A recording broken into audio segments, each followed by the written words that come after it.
of Fox Sports. We are Fox Sports. We are San Diego. The Padres have hit the road to take on the best team in baseball. Some experts have already given them the crown. Cesar Vargas and the Padres accept the challenge and will look to hand the hottest team in baseball their 7th loss of the season. It's the Padres versus the Cubs at historic renovated Wrigley Field, and it starts right now.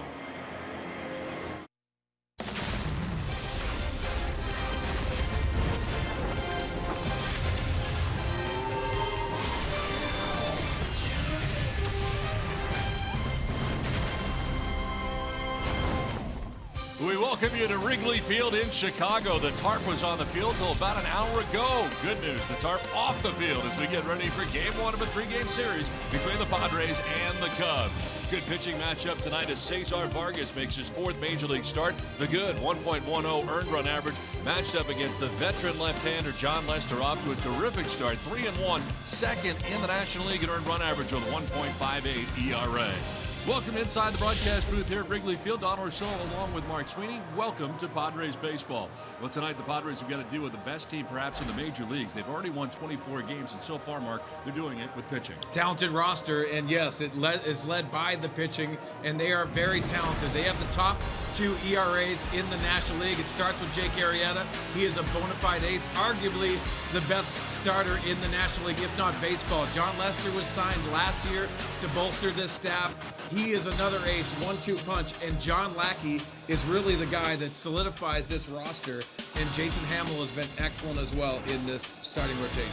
Tonight for the Padres, Cesar Vargas. We've talked about his mound presence, but he's pitched very well. Pitched very well, hasn't had a win to show for it, and he has done a really nice job.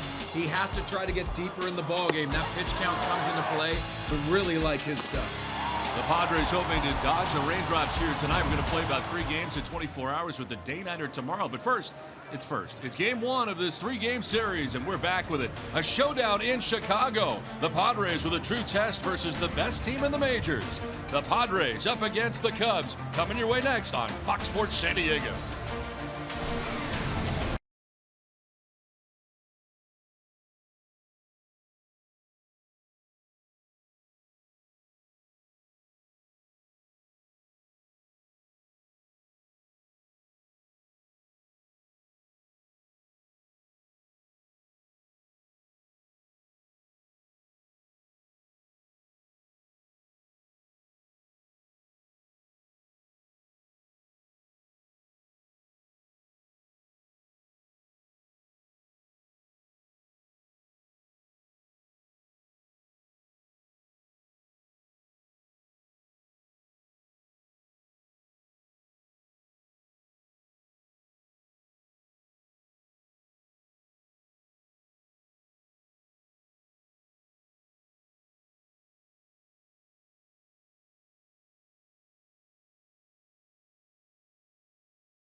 keyword Penguin on the Ways to Win page at foxsportssandiego.com. By Petco, your complete pet store.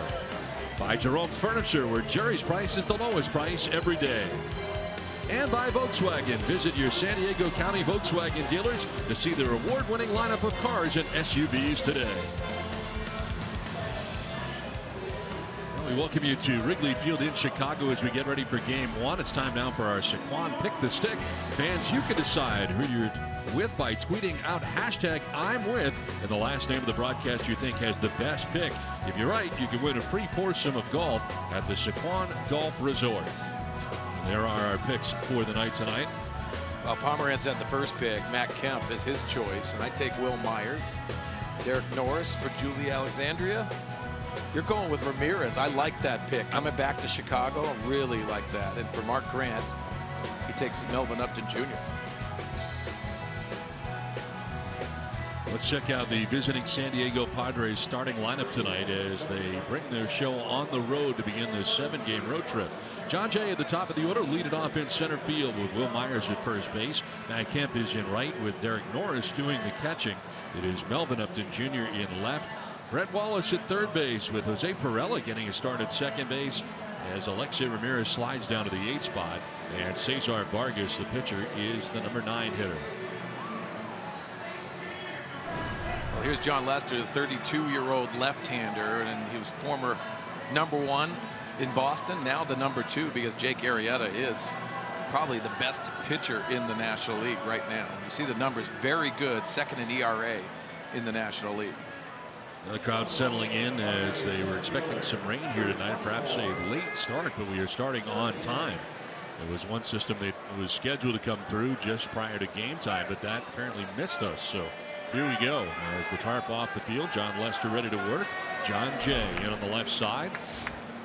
Lester coming into his 7th start of the year. First pitch of the ball game is going to miss for ball 1. Well, the Padres wearing their road grays. We've not seen a lot of this so far this season. You think about what the Padres have to do against this talented club is really attack John Lester. He loves the cutter. Throws that a lot, but also the curveball and the changeup. The cutter is a varied slider which comes across. It's a shorter break. He likes to pitch in as well. On the outside corner for a strike is called by home plate umpire Andy Fletcher as the plate tonight. Tommy Basner is at first base, the crew chief Joe West at second base, and Kerwin Danley is the umpire at third. Lester working with his battery mate David Ross. Those two have been paired up here in Chicago. And we're paired up together in Boston as well. As we check out the weather conditions, not bad, 57 degrees, mostly cloudy the forecast, and it appears that most of the precipitation is out of the area, which is certainly good news. It rained here a ton last night. Obviously, the postponement that took place last night in Game 1 of the series leads us to a day-night doubleheader tomorrow. Well, what a fabulous job the grounds crew here at Wrigley Field has done. We got a lot of rain. That was going to be very interesting. They did not hit on the field today. Wrigley Field looks nice. The ivy's starting to grow in, get a little bit of green. Ground ball by the mound up the middle, but Zobrist is there. And he throws out John Jay at first base. Let's check out the Cubs defensively in behind John Lester. From left to right of the outfield, Chris Bryant is in left. Dexter Fowler in center. Jason Hayward in right. One of the newcomers here to the Cubs this past offseason. Javier Baez is at third base. Addison Russell at short. Ben Zobrist, who just made that play at second. Anthony Rizzo at first base. And David Ross does the catching for John Lester. One down here in the first inning for Will Myers. They're starting the night at 281. 6 home runs, 16 runs batted in. Some flags out there in center field as this one is popped up foul. And they are blowing in, which is a good sign here at Wrigley Field for the most part. You can have some tough times here when the winds are blowing out as a pitcher. As we take a look at the dimensions of Wrigley Field, 355 down the left field line, 353 down the right field line, and 400 straightaway center. You can see the ivy coming in there pretty good. And it's pretty fair field when the wind is not blowing. Unfortunately, the wind typically blows in, especially early in the year. Get a lot of that, but if it's blowing out, this ball travels a lot here at Wrigley Field. You can get hitter friendly. See the flag's not blowing too hard. Myers batting in with 1 out, bases empty, with Matt Kemp waiting on deck. Myers will drive this one foul down the left field line, get out ahead. You know, Don, the challenges for the right-handers, especially in this Padres lineup, that cutter comes in. He likes to pitch in and then create that. You can see some of the swings coming from Myers. They're going to be very aware of that inside part. But I think to challenge John Lester, you have to look out over the plate. Those are the times when you have to make good contact, because when he's coming in, very tough to keep fair. 0-2 pitch. And protecting the plate, kind of emergency swing there from Will Myers. Stays alive here, down 0-2. All the renovations that have taken place at this ballpark, I mean, they have brought it up to speed in so many different areas, but certainly the Cubs clubhouse, which we visited yesterday, unbelievable place. Incredible. And they're going to go through phases, and it's going to, in the next few years, they're going to continue to work on this ballpark. But when you get here and you see Joe Maddon, the manager, when they signed him on, he realized it was going to go through a facelift. But what a gorgeous ballpark. Now you see the big scoreboard in left, scoreboard in right as well. There's a let that go in the dirt. They have brand new scoreboards, video boards here. They have a brand new clubhouse, which is, and this was one of the worst clubhouses going in Major League Baseball prior to this renovation. Yeah, you think about all the new stadiums around baseball, and the best thing is having a hitting cage right near the dugout. If you think about what it really matters in the National League, and now they have that instead of right field, where typically they would have that. Both teams had to use the same cage, and it was only one cage. Most of these new ballparks, all of them have batting cages right near the dugout, both visitors and home. That's one of the major adjustments for the Chicago Cubs in this new facility. 8th pitch of the at bat, and Myers will foul it off to the right out of play. Good battle here early against Lester. Of course, the oldest ballparks right now currently in Major League Baseball. Fenway Park opened in 1912. Wrigley Field 2 years later in 1914. Of course, Dodger Stadium is so beautiful and well kept, and of course always so clean. I mean, hard to imagine that it has been around since 1962. Yeah, and when you come here, it has a huge impact in just the history that this ballpark offers. It's very cathedral-like, and it has that great sense. And if you've been in the National League for a long time, it never gets old walking into this ballpark. There's with a good battle here. Pitch 9 coming up. And he'll drive it out to deep center field. Dexter Fowler going backpedaling to the track to make the catch right in front of the ivy out there in center field. So Myers gives it a ride, but not tonight. That's out number 2 of the inning. Well, Andy Green's scouting report is brought to you by Anderson Plumbing, Heating, and Air. And for Andy Green, very aggressive style. You know the defensive shifts have benefited the Padres defense. And one of his messages that he's had in spring training, take ownership of everything that you do, both individually and collectively as a team. He really has been aggressive. We've seen a couple of different safety squeezes, a suicide squeeze. We've seen him try to take his bases many times as you can, keep the pressure on at cement decision, create some runs. And the Padres have had trouble scoring runs at times. He's been kind of pushing the envelope. Yeah, and I agree with that, Don. It's a philosophy that we haven't seen in years past with the Padres here. Small ball, play ahead, and think about the games that the Padres have won this year. They know how to manipulate that bullpen when it comes down to it. So playing small ball early in the game is a benefit, I think. And Andy Green has shown that. He's stressed the little things, and it has shown in the victories. Seems like a pretty good test here for Andy Green and the Padres. Going to see where they are. Good measuring stick. Playing the game's best team right now. 24 wins for the Cubs, off to an epic beginning to this year. Think about the club and the challenges you have every single night in the big leagues. But this is a club under Joe Maddon that's played flawless baseball. You talk to everybody in baseball now. The Cubs are the story. It comes to playing consistently because they have answered the bell early in this year. 1-2 pitch. Kemp thought about it. Did he go? No. As they check with Toby Basner, first base umpire. And it is 2-2 to Kemp. Get a look from the side here as to whether or not he went. Pretty good call. Looks like he held up. Well, you'll see a lot of those check swings because they're so aware of that inside pitch.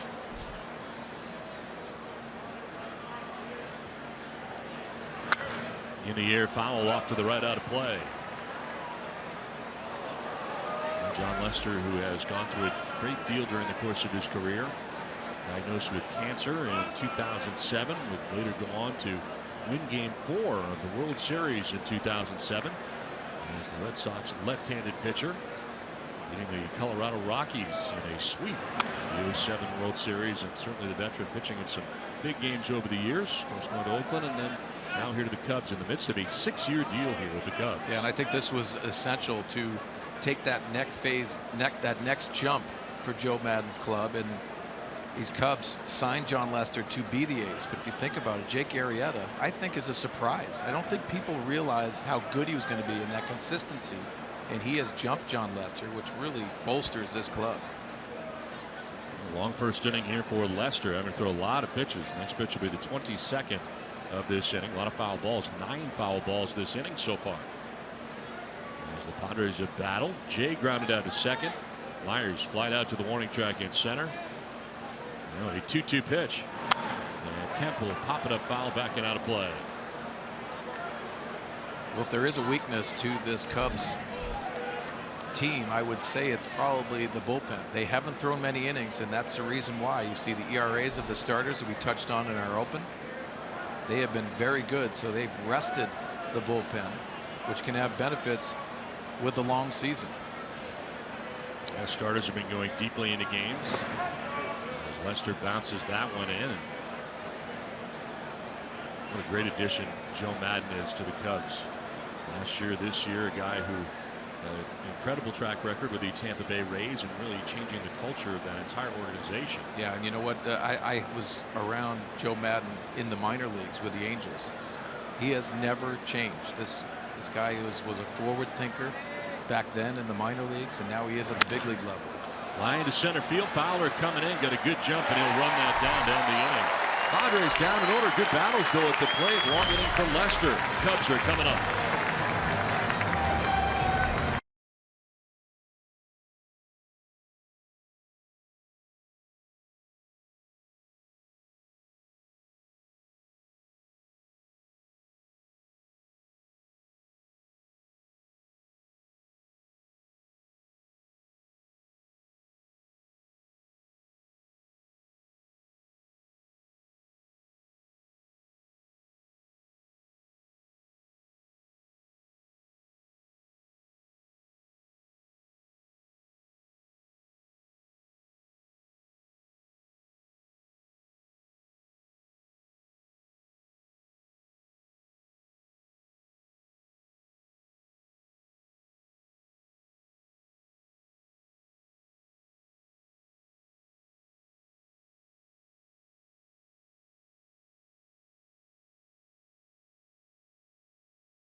Chicago, the Padres are down in order. The Cubs are coming up here. The Cubs lineup is brought to you by Hyundai. Dexter Fowler leading it off in center field with Jason Hayward in right field. Chris Bryant in left bats third with Anthony Rizzo at first base. The versatile Ben Zobrister now is just a second baseman. Javier Baez at third base with Addison Russell at shortstop. David Ross, the veteran catcher, is batting 8th and batting 9th as John Lester, the pitcher. As Dexter Fowler coming up here. The Padres defense brought to you by your San Diego County Ford dealers. It is Upton in left, Jay in center, Kemp in right, with Wallace at third, Ramirez at short, Perella getting the start at second base, Myers at first, and Derek Norris doing the catching for game 1 of this 3-game series. And here is Dexter Fowler, the newcomers to the Chicago Cubs here. As we take a look at Cesar Vargas's numbers. Yeah, really good numbers, and he has pitched very well, shown well since the recall. Unfortunately, he doesn't have a win to show for it. Hopefully he gets that first one tonight. Padres shifting here against Fowler on the right side. Yeah, he's pitched well enough to have a couple of wins this year. Does not have one yet. You know, he's really done it with the cutter, but you mentioned it too, Don. That mound presence has been very impressive. Doesn't look like he gets rattled too much. But it's a cutter, it's the curveball, occasional change. But he varies the speed on it, but that cutter really comes into play. Well, the start for Fowler at 340, 3 homers and 17 runs batted in. No one's in there for a strike from Vargas. Talked about his mound presence a lot. Does not look to be in awe of anybody. You know, one of his first starts, there was a swinging bunt, and typically you think about nerves in certain plays that would come into it. He fielded it very cleanly and threw an accurate throw to first base. I thought that really eased his nerves a little bit. A guy who gets on a lot. They love him in the leadoff spot here for the Cubs. You can see why. Highest on base percentage at 462. Major league leaders, and he'll line this down the right field line. It is headed foul into the seats, just beyond the exposed bullpen down that right field line where the Padres relievers are housed. Well, Don, you think about the challenges going against this Cubs lineup. They have a lot of power, versatility, but also on base percentage, as you saw from Dexter Fowler, the leadoff guy. But it's throughout the lineup. You have to attack this Cubs lineup. Now with a swing and a miss, and Vargas strikes him out. Good start for Cesar Vargas. One down. Let's take a look at the manager for the Chicago Cubs, Joe Maddon. The scouting report brought to you by Scripps. He maximizes matchups. He has lefty righty, gives guys days off. Very good communicator, but also leans on his horses. We talked about Jake Arrieta and John Lester. Also John Lackey add to the staff. And he's fun. He has a lot of fun in the clubhouse, understands that translates on the field, and is a little bit of a comfort sense to the Chicago Cubs this year. Hayward fouls it off over to the right side, and he is a true character to be around. But I think the thing he does the best, and we talked about this yesterday, we were in his office talking with him, is his communication is off the charts. Yeah. And his players all know where they stand and what's expected of them. He said something interesting to us yesterday, and I think it raised both of our eyebrows. He doesn't believe in meetings. He meets with his staff, which I thought was pretty interesting, and lets them do their job. And if you think about it, that's the ultimate communicator. They know where they stand, but they have all their certain parts that they coach, and he leans on his coaching staff. Think about most guys would probably do that, and it sounds pretty simple, but executing that and not getting in the way. Joe Maddon is the ultimate communicator, and he has a fire in him. I think some of the fun stuff he does off the field gets misrepresented at times. He is very competitive. Well, out here in the inning, Hayward will take the pitch inside. I found it interesting. Andy Green came up and he said, boy, I'm hearing great things about Andy Green. How old is he? He said, well, he's 37. He said, I couldn't have managed at 37. He wasn't ready. And I think a lot of the things that Joe Maddon now does so well, he learned so much about how to be a manager from other managers on the way up. I totally agree. I mean, he's one of those guys that wants to have communication with everyone in baseball, pick and choose, mold himself. But Mike Scioscia had an impact in his career. Also Buddy Black, the former Padre. They have great relationships, but I think the respect that he has of everybody really makes Joe Maddon shine. Hayward reaches out, sends this to center. John Jay will move over and make the catch. Certainly used to playing here at Wrigley Field is John Jay, here a bunch with the Cardinals over the years and easily into left center. 2 down. You think about the keys to the game tonight, disrupt Lester, and how you do that. There's bunting that involves. He's not very good at fielding bunts, but also pickoffs at first. He's not comfortable with that. He'll hold the ball mostly, and then also get to the bullpen. This bullpen is not thrown very much, but I think that's the weakness if you look at one on the Chicago Cubs. The teams have been very patient here at the plate. Some long at bats. Every hitter so far has seen at least 6 or more pitches in this game. There are 2 outs here in the bottom of the first inning. Chris Bryant batting here in his 30th game of the year at around 300 at 299 with 5 homers and 20 runs batted in.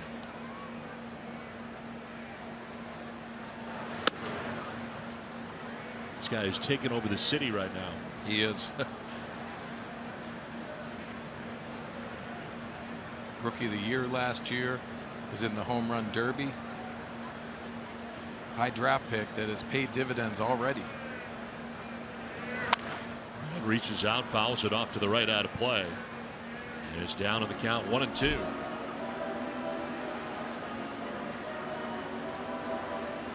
First attending the University of San Diego. Still school record 31 home runs to that in 2013, leading the nation. Yeah, that's when you look at college baseball, they've changed the format of the bats and how they play. He still produced at a big level with all of those home runs. Coach Rich Hill down at USD, what a great program he runs, but Chris Bryant had a lot to do with that. 54 home runs in his 3 years there. That'll miss up top, and Vargas now in a full count.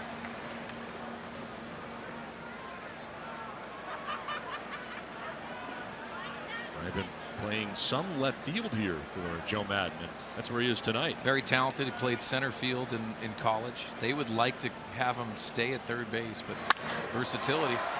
To right, Kemp on the move will move over and make the catch as that one was slicing away from him. A 1-2-3 first for Vargas. No score from Wrigley Field.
Wrigley is of this terracotta steel above the 16 ticket windows here at Wrigley Field.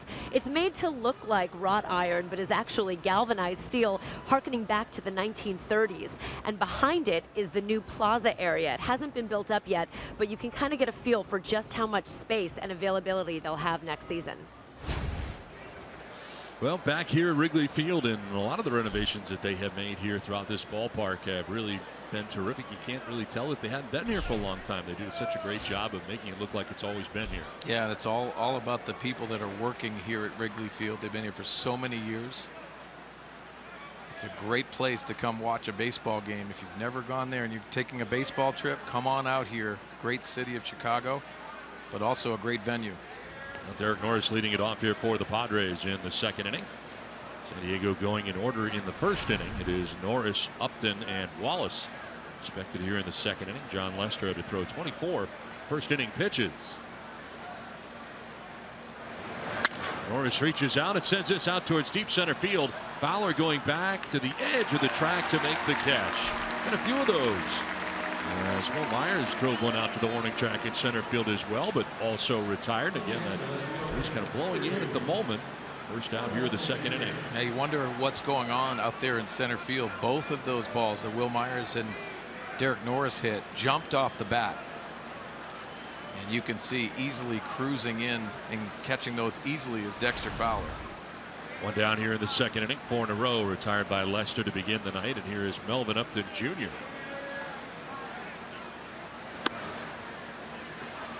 He'll take strike one from Lester. 248 average to start the night for Upton. 2 homers and 11 runs driven in.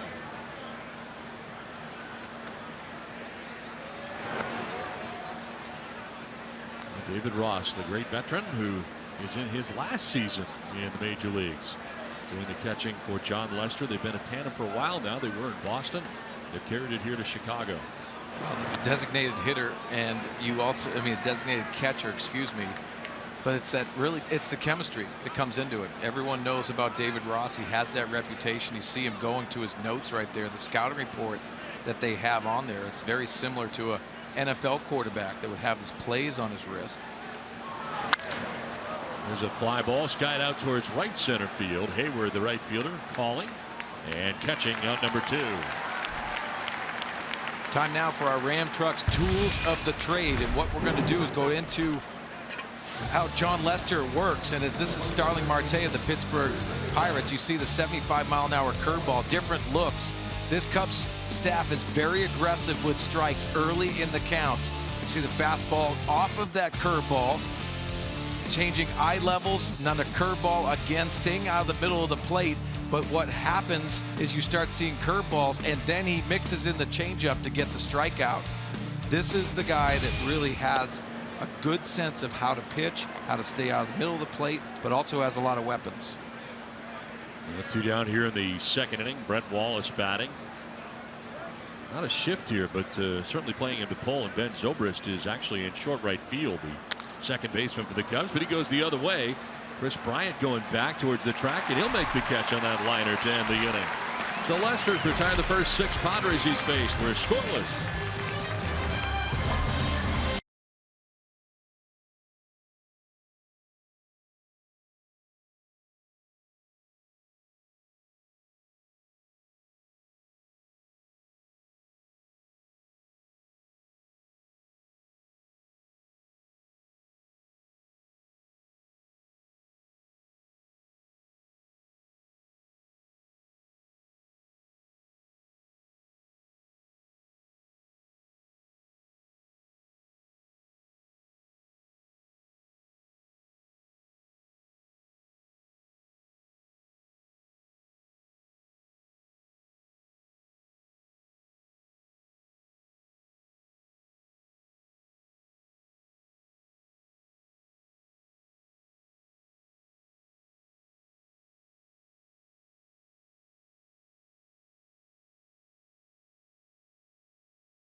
All right, Mike, thanks very much. It is Anthony Rizzo leads it off here now for the Cubs in the second inning. Cesar Vargas at a 1-2-3 first inning. We're scoreless into the bottom of the second. It'll be Rizzo, Zobrist, and Baez to bat here in the inning. On the ground to the first baseman, Will Myers, who will take it himself to the bag for the first out here at the bottom of the second inning. So Rizzo retired, and first out that is on the ground so far for Vargas on the night. Greater coverage of baseball brought to you by T-Mobile. We'll take a look around the majors. Some of the news. Aroldis Chapman made his first appearance last night for the Yankees after a 30-game suspension. Steven Strasburg extending his career with the Washington Nationals, signed a 7-year contract extension with the Nats. And Hessler was claimed off waivers from the Arizona Diamondbacks and will be here for the Padres tomorrow. Now, of course, on a day-night doubleheader, you're allowed to have a 26-man roster, and you can activate him before game 2. And it sounds like that's a scenario that may take place here tomorrow. Yeah, and I like that rule too. If you're going to play 2 games, a day-night doubleheader, you're going to have some extra arms, and I think the Major League Baseball making that rule is pretty important. So many day-night doubleheaders now. Virtually everybody does the day-nighters, separate admission. Tough to win a day-night doubleheader. Yeah, you think about it mentally and trying to challenge yourself not only to win that first game, but then amp yourself up for another 9-inning game. To me, the guy to play right here, one of the most underrated players in the major leagues, in Ben Zobrist. Yeah, 25 RBIs from that second base position, but this versatility sticks out, and having history with Joe Maddon is probably an easy free agent signing for him. He's an all-star for Joe Maddon and the Tampa Bay Rays, playing all the outfield positions in the infield, and now really only needed to be a second baseman here for Joe Maddon, but he can do it all. Yeah, and you know what? That's what you need in the National League. I think he's a perfect National League player. Obviously, he can play in the American League because he's shown it. Lines this up over the shift and into right field. Not Kemp over to play it, but Ben Zobrist, who's been red hot, keeps it going here with a 1-out base hit.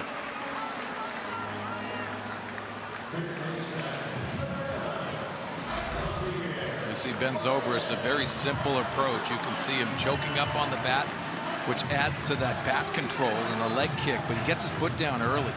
Nice line drive swing. He has hit the long ball as well of late.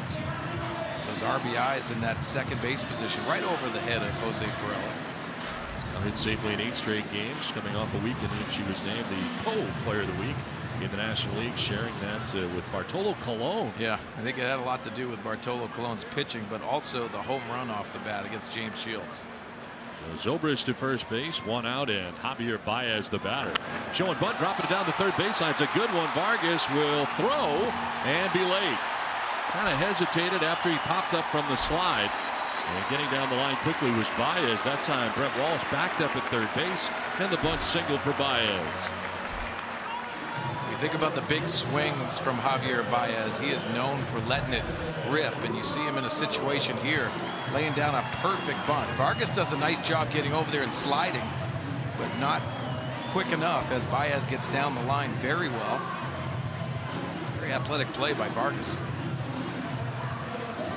No runners at first and second, 1 down. Addison Russell coming up here, the shortstop. That's out of the 7th spot in the order.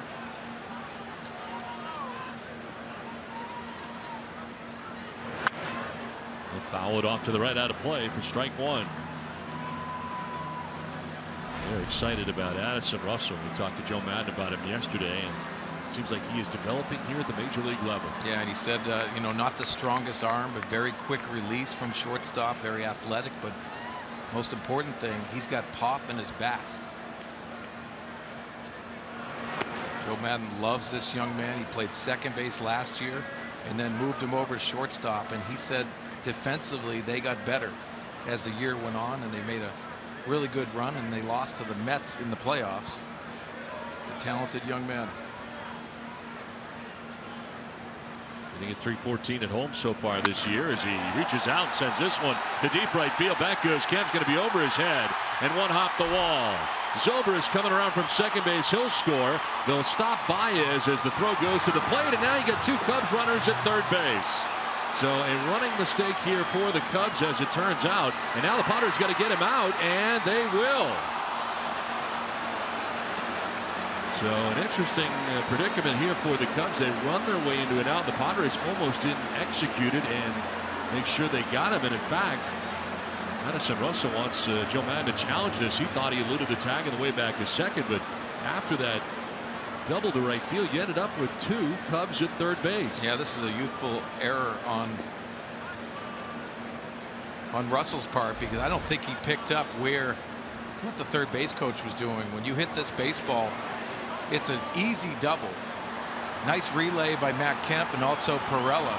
And you could see him taking off, thinking that Baez was going to score. Slides into third base, takes out Wallace.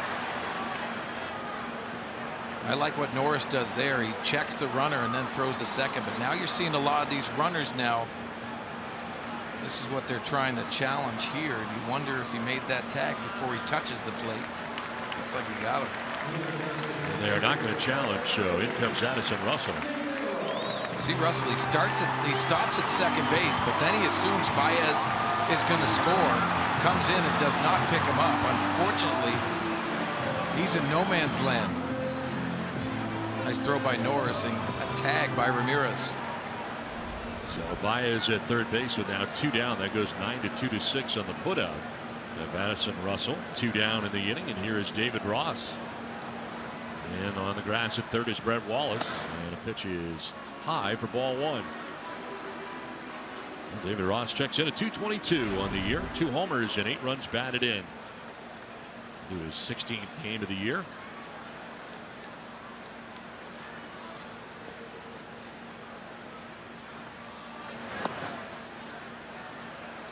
Three consecutive hits for the Cubs have led to a run here in the second inning.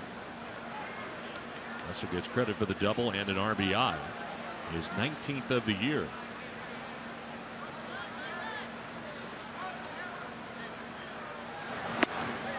That's a strike, and it's 2-1 now to David Ross. Good location on that cutter by Vargas.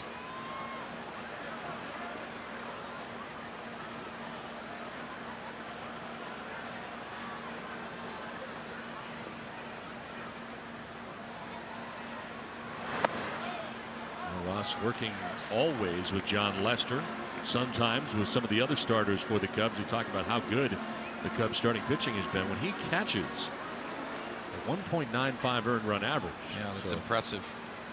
Think about David Ross's career, who spent a little bit of time in a Padre uniform in 2005. There's ball 4. Vargas walks him, and down to first base goes David Ross. Well, you start talking about the Cubs, the way they've started this season. They're 24-6 in the first 30 games of the year. And where does that place them as far as winning percentage goes in the first 30 games among the great teams in Major League history? And you get a look at their .800 winning percentage right now. Pretty impressive. As advertised, a lot of people were picking the Cubs to not only win the National League, but win it all. And that's high praise coming in, because the Cubs, you know the history of this Chicago Cubs franchise. It has not been very good of late, but they are building some impressive talent on this roster. John Lester, the Cubs pitcher, 1 for 9 this year so far at the plate. 111 average during the season. Bats with runners at first and third and 2 down. Career 047 hitter. Spending the bulk of his major league career, of course, in the American League. Lester will foul it off, and it evens at 1-1. Pretty good swing, but that has to be a hard adjustment coming over from the American League, knowing you have to try to help yourself out, and the priority is sacrifice bunting, handling the bat. But when you take these at bats with 2 outs, think about it, that's not easy to do. A lot of these guys did not hit coming up, especially at the high school level, college level. That's where it really ended, and you don't do much in the minor leagues as well. Vargas falling behind here, 2-1. Cubs have grabbed the game's first run on top 1-0. Batting here in the bottom of the second inning.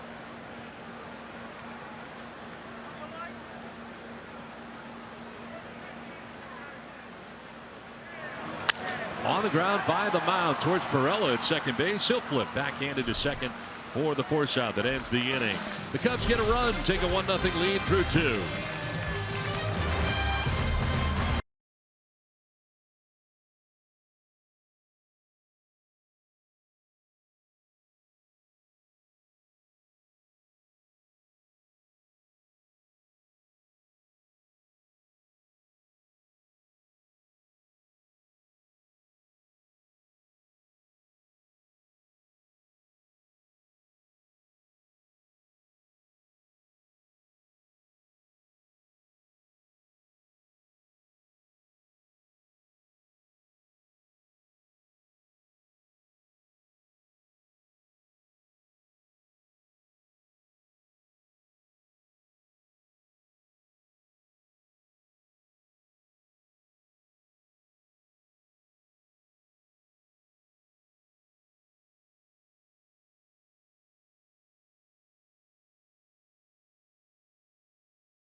Dominican, we always, watch the games on TV. Sammy Sosa and all that. So for me when I first came here in my rookie year, it's just like I didn't want to pitch. I didn't want to play. I just wanted to sit and enjoy and watch the Ivy and watch the stadium because I couldn't believe I was here. That's Carlos Villanueva reminiscing about his time coming here to Wrigley for the first time. Of course, he's played here many times throughout his career, most notably in 2013 as a Cub. He was their 5th starter that year, and he said his favorite new additions to this ballpark are the music, because up until last year, they just had organ music. Well, now they have modern tunes piping through the stadium, and also, of course, the replay boards on the Jumbotron. Comes in handy with a play like what we just saw last inning, right, guys? No doubt, Julie. Thanks very much. As John Lester returns back to the mound here again for the Cubs after grounding out to end last inning. Jose Pirela leading it off here for the Padres, as Pirela will take a pitch inside.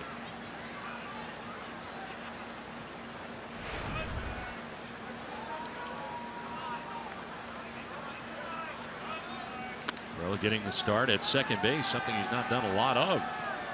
Played a lot of outfield in spring training, and with all of the injuries, and the Padres have been hit hard with those leg injuries, especially in the infield. Called on Sunday, second stint of the year for Pirela with the Padres, of course, with Jamal Weeks going on the DL, the hamstring strain. And he showed very well in spring training. Andy Green liked what he saw in spring training. Obviously not a natural position in the infield. He did play for the Yankees in the infield last year. Entering his first year in the Padres organization this year as he takes the strike.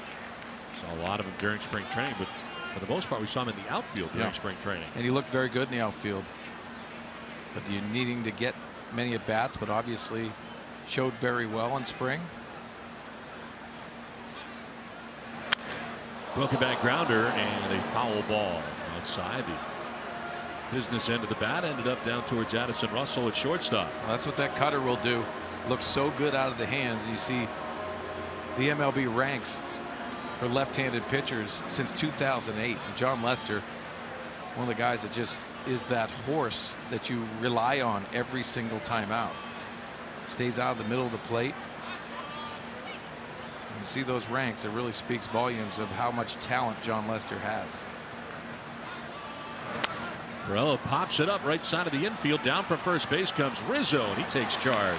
Called off Ross. Lester was also in the area, but it's Anthony Rizzo comes down to make the grab. And John Lester has now retired the first 7 Padres that he's faced in the game.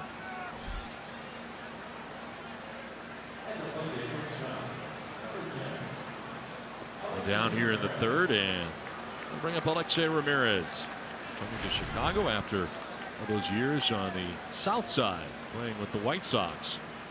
Now here are the Padres coming in to take on the Cubs. Yeah, it's got to feel pretty good for him to even come back, and the city that really has given his start to his career. I think Ramirez has shown very well in the Padre uniform. That consistency, also playing every day. That's what you need from that shortstop position. Showed bunt, shortened up, but pulled it back. Mentioned Lester has retired the last 7 batters. The last 6 of the last 7 have been fly ball outs. The left-handed veteran starter. He's falling behind Alexei Ramirez, 2-0. There's now the pitcher Vargas waiting on deck. As Ramirez grounds it foul down towards the Cubs pen. Saw Ramirez showing bunt, and that was in part of our keys. Disrupt Lester. He looks very comfortable early in this game. So showing bunt will just try to create some openings in the infield, but also put that thought in John Lester's mind.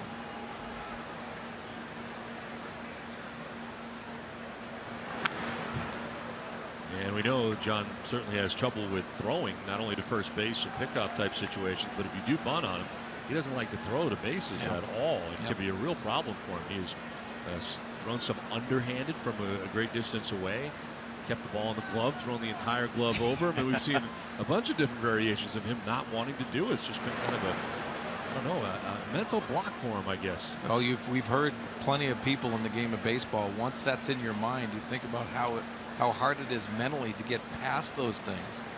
But for John Lester, keeping guys off base, that solves a lot of problems, which he has the ability to do. The off pitch, and it's fouled off to the right, out of play. Now with the White Sox on the south side, a .273 average. Member of the White Sox from 2008 through 2015, over 100 home runs in his career with the White Sox. 542 RBIs on the south side. Still looking for his first home run in a Padre uniform. Ball 4, and he'll take a walk here with 1 out. The Padres have their first base runner of the night. We're talking about John Lester and his troubles that he has had. Last time the Padres were here last year, April the 19th, the entire glove with the ball in it thrown to first base. Yeah, see Rizzo dropping his glove to catch Lester's glove, and then this year happens again, and what happens is that ball stuck in the webbing.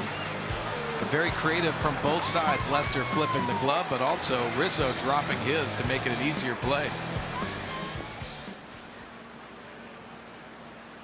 Well, Cesar Vargas, the pitcher for the Padres, now about to face Lester with 1 out. Alexei Ramirez at first base already. Vargas squaring, and he'll pull it back but take a strike at the bottom of the zone. And Javier Baez very aggressive, knowing the bunt is on. Well, I guess who's right in his face. Charging from third base. Yeah, you got to watch your chicklets. He's coming in right here and forcing it. Let's see if Vargas pulls back.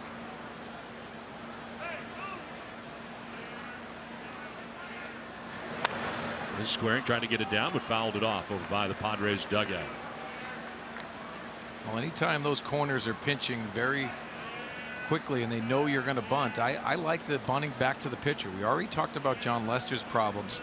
Even if it's harder and he has to field it, you know that's what you want to do. That's probably why those infielders are pinching closer, so they can take it out of John Lester's hands.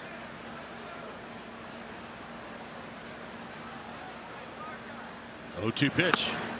Didn't offer at it, pulled it back. Lester started the night by retiring the first 7 Padres that he faced in the game for the walk of Alexei Ramirez. Now Cesar Vargas with a count of 1-2. Lester about to throw his 50th pitch of his outing. 2 1/3 innings deep into his outing.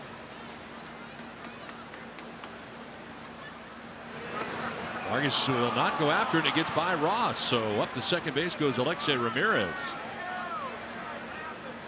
Dancing off of Ross, got through him. There is a fair amount of distance between home plate and the backstop, of course, here too. Yeah, you see David Ross, he's frustrated with himself. That was a cutter that was down, but in that situation, you don't want to give that extra base up. Especially the way Lester's been throwing. This changes the scenario for Vargas. Ruled it a pass ball. Oh, just changed it to a wild pitch. Yeah, very difficult to block a fastball down in the dirt. Strike 3 call. Vargas pulled it back, but it's called a strike on the corner, and there's the first strikeout of the night for John Lester. So 2 away now in the third as he strikes out his counterpart, Cesar Vargas, and we go back up top for John Jay. Second time through now for John Lester. The right guy up here with runners in scoring position. He's hitting at .522 with runners in scoring position, leading the majors in that category. It's a solid play at the plate for John Jay. 13 RBIs on the season. You think differently at the plate when you get a guy in scoring position? Well, it's just that you lock in and you lock into something specific, which I think a lot of guys that struggle with guys not on base just have a broad spectrum. They don't lock into a certain thing. So yes, in RBI situations, just try to simplify it a little bit. And that's what John Jay does. He plays pepper because he hits it to all fields. In the air down the left field line on the run is Bryant, as that ball is headed to foul ground and the seats.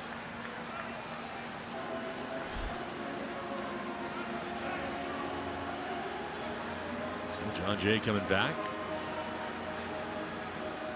On a strike here now to Jay. Grounded out to second base back in the first inning, getting his second look at John Lester.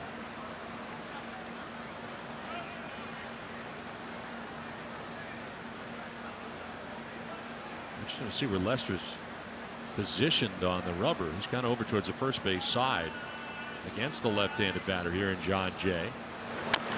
Swinging a foul. Sometimes you see lefties get over to the third base side, but he is over to the first base side, really on one side. And what that does, it changes the angle, and that release point is so important.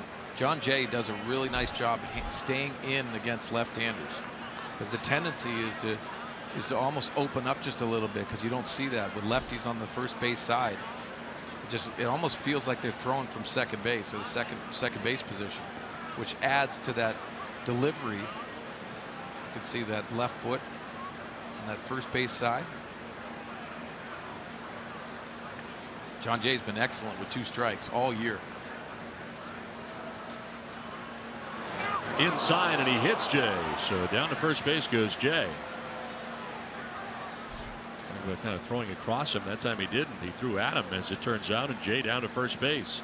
So 2 on with 2 down on this hit batsman. Yeah, it looked like a cutter that just didn't cut right on that rib cage. That's what you have to do when you see that ball inside. Turn away from the pitcher.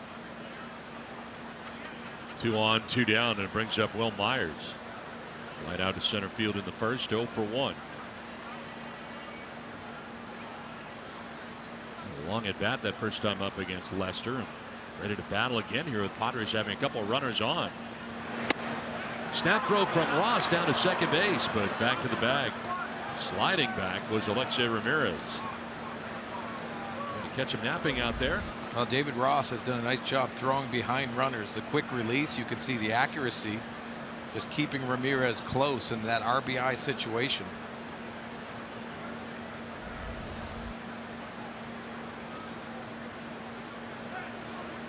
First and second, 2 down, and Myers waiting. Takes ball 2, 2-0. See our Fox tracks by Honda. They are trying to stay out of the middle of the plate. I think you made a good point, Don, too. The long at bat by Will Myers last time, seeing the ball out of his hands, the release point, flew out to center field, but it was a really good at bat, and he gained information. Anytime you have that first at bat that you can see a lot of pitches will benefit in RBI situations throughout the game. Already been a long inning pitches wise for Lester. This next pitch will be the 25th pitch of this inning.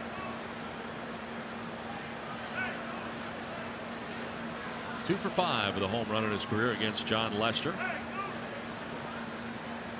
There's, of course, a former Tampa Bay Ray as well. John Lester facing him a lot in the American League East. So dancing out there at second base for Ramirez, and a pitch fouled back to the screen. We talk about that scouting report that David Ross has on his arm. I've seen a lot of that in the NFL. I haven't seen much of that in baseball, though. Yeah. That's pretty good. He's got it right there on his arm. Pretty interesting. Yeah. You think about where this game of baseball is going. The scouting reports, defensive shifts. There it is. Right here. It's going to happen. Just executing scouting reports, different scenarios, what they'll do with runners in scoring position. Just quick reminders. There's with a check swing. He went, according to Toby Basner, first base umpire. That appeared to be close from our view. 2-2. Not an argument by Will Myers. Let's see if he does go. Looks like it was pretty close.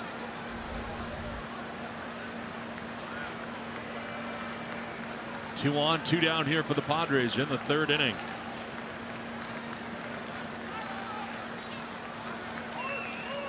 Long pause for Lester and time call. It's one thing Lester will do is hold the baseball. And you think about what they're doing, especially disrupting John Lester. That's what he's done to try to corral the running game. He's slowed down. He's also held the ball. And he won't even have the thought of delivering that pitch. He'll just hold it and just step off. Myers will take strike 3. Lester gets in. Second strikeout for Lester. The Padres strand a pair. Cubs have a 1-0 lead.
Head here to the home half of the third inning back at Wrigley Field in Chicago. Cesar Vargas back on the mound here for the Padres, and a look at his pitch selection.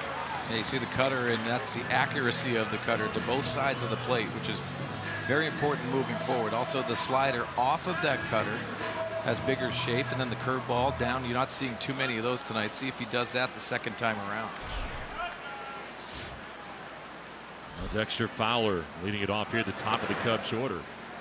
Second time through, and a chance here for the Cubs to make some adjustments second time through against Cesar Vargas. And they have a scouting report. They've seen a little bit of video on his other previous starts. Line into center field, a base hit for Dexter Fowler.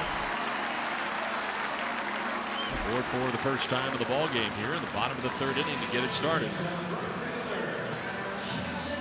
Fowler getting on base. We were talking about it, how often he does, and his on-base percentage. Most times on base, batting first in the lineup.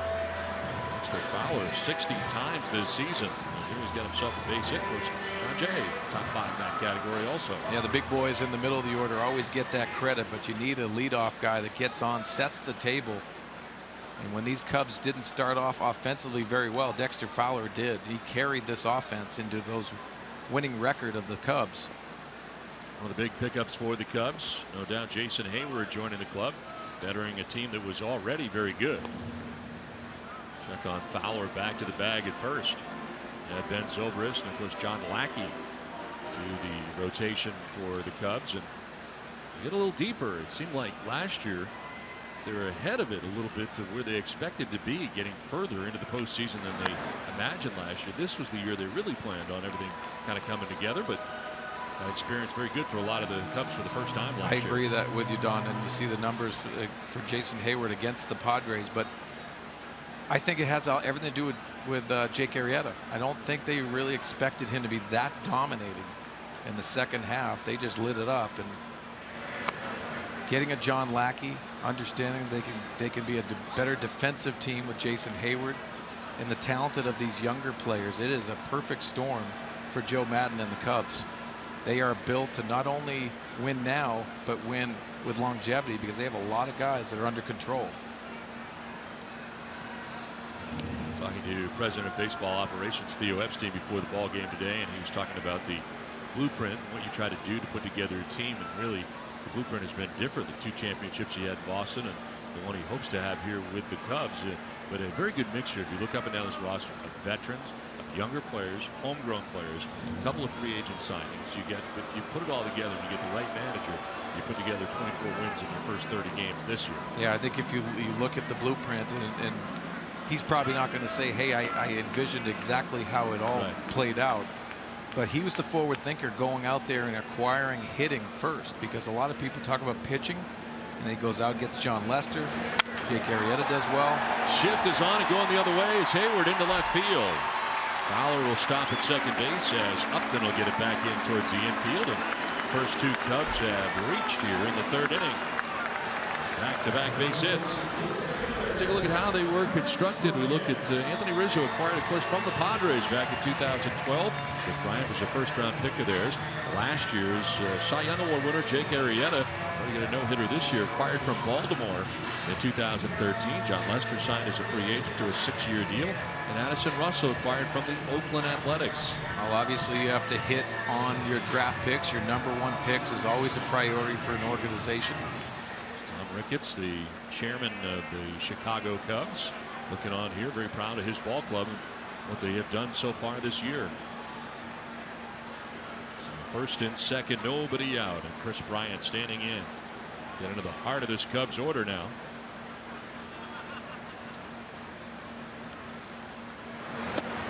Swing and a miss, off balance. Good curveball that time from Vargas. That's what you're going to have to show Chris Bryant, because he is looking for that fastball early in the count. You see the defense, they're shifted over a little bit over here with John Jay, and also pinching over is Matt Kemp, who made that nice running catch against Chris Bryant in his first at bat. 6 of the last 7 Cubs have reached base here against Vargas. They get a run in the second inning. Now looking for more, with the first 2 Cubs reaching here in the third.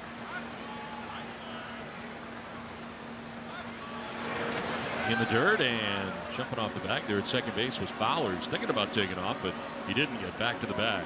Well, at second base, you can pick out those signs of the catcher. Derek Norris is going to use multiple signs when you're on second base.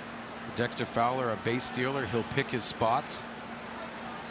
Joe Maddon wants them to be aggressive. You see Derek Norris putting in different signs, and there's different sequences that everyone will use. You have to hide those from the guy on second base. That's the reason why he has multiple signs. Vargas falling behind here, 2-1. Chris Bryant lined out to the right fielder Matt Kemp in the first inning, 0 for 1.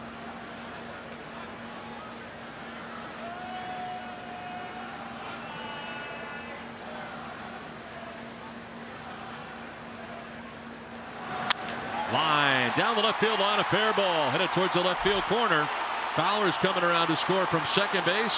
Hayward's going to try and score from first base. Throw is cut off, and the Cubs take a 3-0 lead. A 2-run double for Chris Bryant has put Chicago on top 3-0.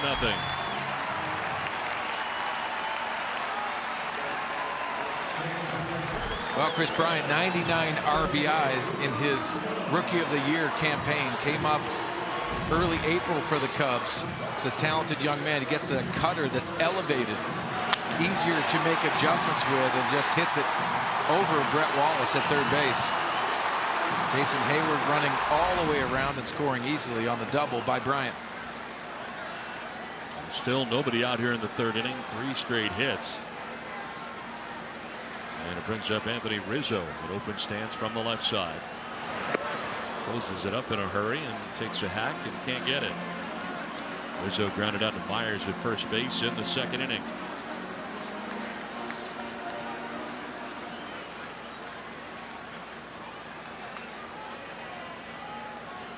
Bryant driving in a pair a moment ago. Now 5 RBIs the last 3 games for Chris Bryant, as this one grounded foul down by the tarp.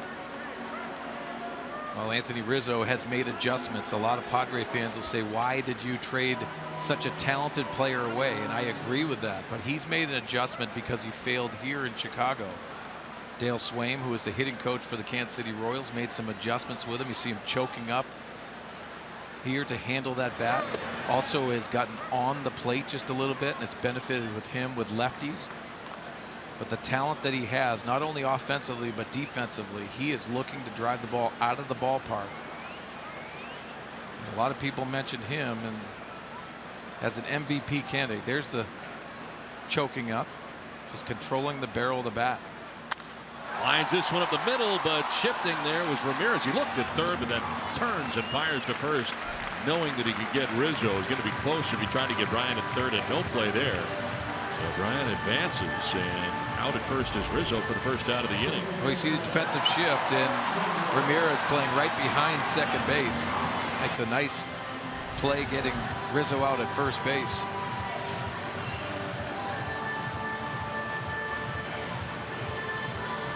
Ross out to talk, or rather Norris out to talk to Vargas here. 1 out of the inning. Potential another run here for the Cubs, 90 feet away, and it brings up Ben Zobrist. Doesn't get any easier. Zobrist singled to right field in the second, came around to score the Cubs' first run of the night. Now, these Cubs keep coming at you, and the reason why they are at that peak confidence level collectively. The lip of the grass all the way around. The infield in for the Padres. Zobrist will take ball 1. Cut down an inning at the plate here. 3 runs already in for Chicago. 2 of them coming in this bottom of the third inning. Zobrist has been hot. 7 for his last 14 at the plate. And that's in there for a strike. He's kind of moved kind of a hand movement that he hasn't had in the past also. Yeah, a little rhythm and timing within his swing, but he simplifies it, and he knows he can handle the bat. But the home run ball has come into play as late. You said co-player of the month.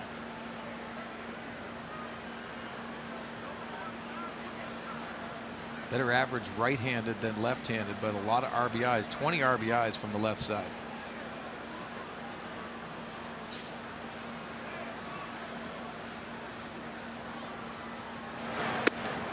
That'll drop in there for a strike.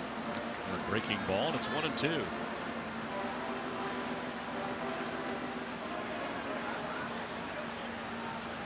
Chris Bryant at third base. One out here in the Cubs' third inning. On the ground and through. The brought in right side into right field. A base hit and an RBI. Bryant comes in from third. And the Chicago Cubs take a 4-0 lead. Zobrist continuing to be hot. And another run for the Cubs. The run differential has been huge so far. Plus 102 right now. The highest run differential in the first 30 games of the season. Potent offense, and then you have the starting pitching that has done really well for the Chicago Cubs. That's the reason why, but that is very impressive run differential. That's why you're going to have the record that you have and the confidence that these Cubs are having. Balls to the pitching coach out there talking to Vargas, who has given up 4 hits and 3 runs so far here in the third inning. You get Javier Baez coming up. Cubs had a win on Sunday in a lengthy game against the Nationals, as this one taken out of the yard by Baez and the walk-off win, his second home run. Part of what has been a tremendous run for the Cubs.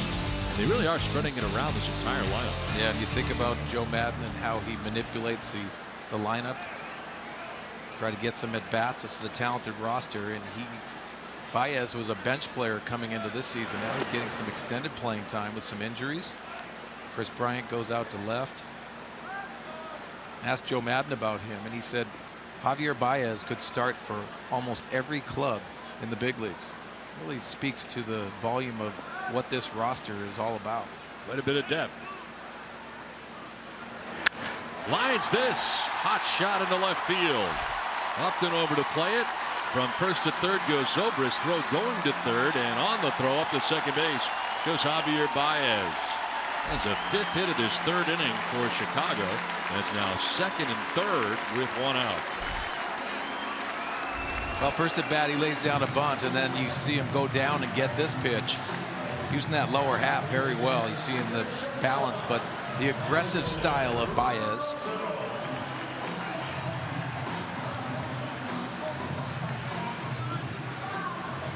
Second and third, 1 down. 7th member of the Cubs coming up here, the Addison Russell.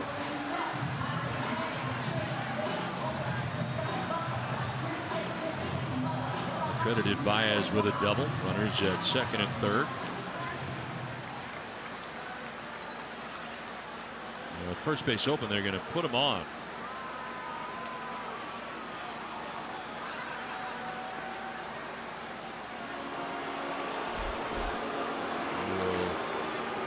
David Ross waiting on deck with the bases loaded.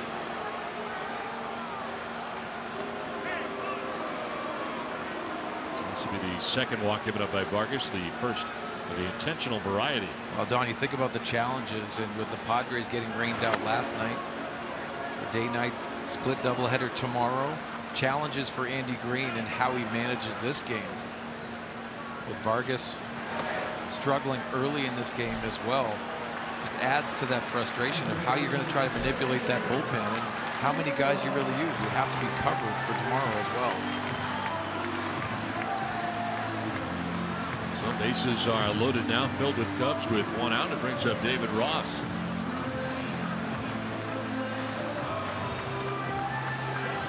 He's walked in the second inning, getting his second look at Vargas. Zobrist at third, Baez at second, Russell at first. 1 out for the Cubs. We got to worry about that first pitch, because David Ross is very aggressive in these situations, especially on that fastball. Russell will take ball 1.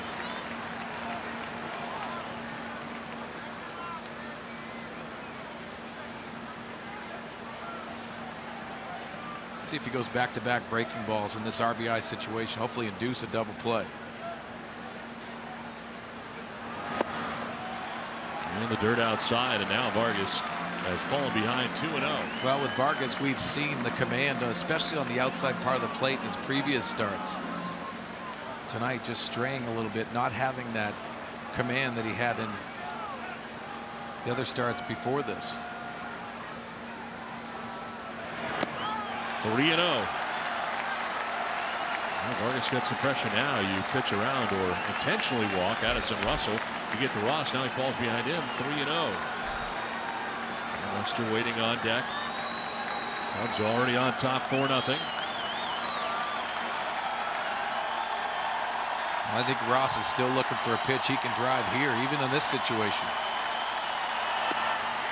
He'll take the strike over the outside corner. A great pitch to work with, even if you do get the green light. 3-0.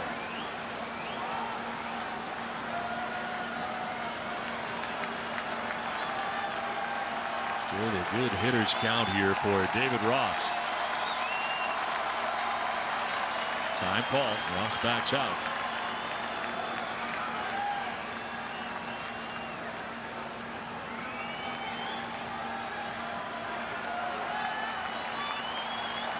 Bases loaded. 3-1.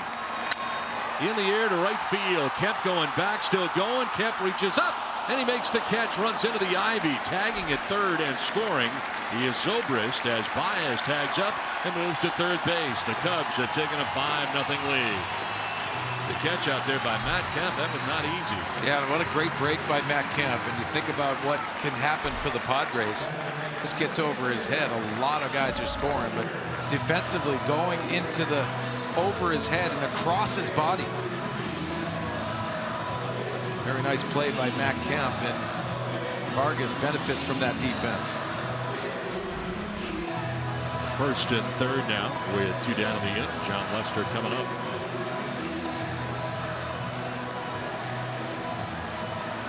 Big inning for Chicago. They've scored 4 times so far and have a 5-0 advantage. Lester reaching on a fielder's choice in the second inning. 0 for 1.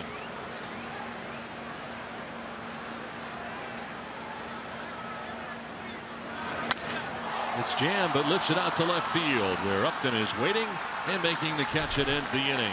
But a 4-run inning for the Cubs. Chicago now on top 5-0.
Always fun to be at Wrigley Field. A lot of the Padres fans here, but not enjoying the ball game so far as the Cubs get a run in the second, 4 in the third, and they have taken a 5-0 lead. And you got John Lester on the mound tonight for Chicago, which doesn't make it any easier. He will be dealing with 3, 4, and 5 inside the Padres order coming up here. Matt Kemp, Derek Norris, and Melvin Upton Jr. Could see some Padre fans throughout the stands and during batting practice. They didn't have batting practice today. They had a tarp on the field, but Always good representation from San Diego and the Padres fans across the United States. Well, Kemp, good numbers here at Wrigley Field, a place he likes to hit as he stands in on the right side. Lined out his first time up to the center fielder Dexter Fowler. With 8 home runs so far in the year.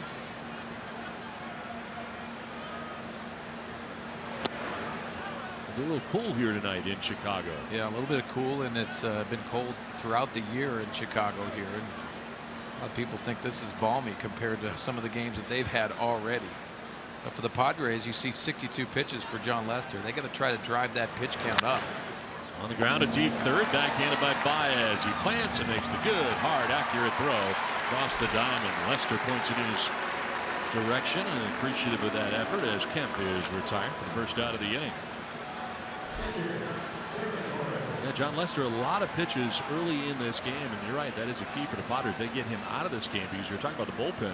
Because the starters have gone so deeply this year, the bullpen's not gotten a lot of work. In fact, the least amount of Major League Baseball. Yeah, and you think that's a benefit, but I really don't think so, because if you're going to get the Chicago Cubs, it has to be throughout their bullpen. There's some guys that are long guys down there that have had some iffy situations down the bullpen. For the Padres, they've done a nice job against John Lester, even with his good stuff, trying to drive that pitch count up. Whether it's the foul ball, extended at bats, that's what you're going to have to do. Andy Green always asks these guys to grind out at bats. Padres had a couple of base runners in the third, but could not score as he struck out Myers. Dealing with Derek Norris, who flied out to the warning track in center field in the second inning. Last 4 games for Norris, he's really started to pick it up. 5 for his last 11. 455 with a home run mixed in.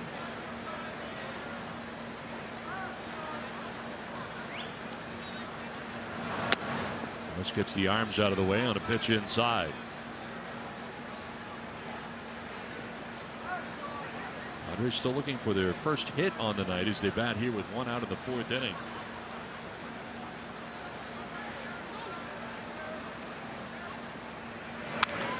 Foul back to the screen. I think that's the frustrating thing for the Padres. If you're fouling balls off on the inside part, especially the right-handers, you know that cutter is really hard to keep fair. But those pitches that are out over the plate, those are the ones you have to capitalize on. If you're fouling those off, it's going to be a long night against a talented pitcher like John Lester.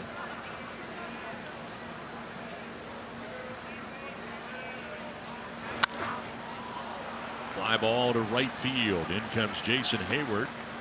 And over to make the catch. Wynn played with that a tad for the second out here of the 4th inning. Follow Padres baseball live with the MLB.com at-bat app. Stay up to the moment at any moment with Game Day. Live game video highlights, StatCast, news, and more. Download MLB.com at-bat, the #1 app for live baseball on your phone and tablet. 2 down here in the 4th inning. We're talking about Lester and how you have to approach him. We talked to the Padres hitting coach yesterday, Alan Zinner. He was talking about, we'll give him that inside portion because you almost have to with the cutter, but they're concentrating on pitches that were not on the inside, middle in. Well, the challenge are when John Lester doesn't give you those pitches over the middle of the plate, that makes it very difficult because he's worked on both sides of the plate, but he's working on the edges, staying out of the middle. If you think about those pitches, the second one right there, those are the ones you want to fire on. Look, keep your sights set on that outside part of the plate if you're the right-handers. Held off to the right out of play. Upton flied out to Jason Hayward in right field in the second inning. He's 0 for 1.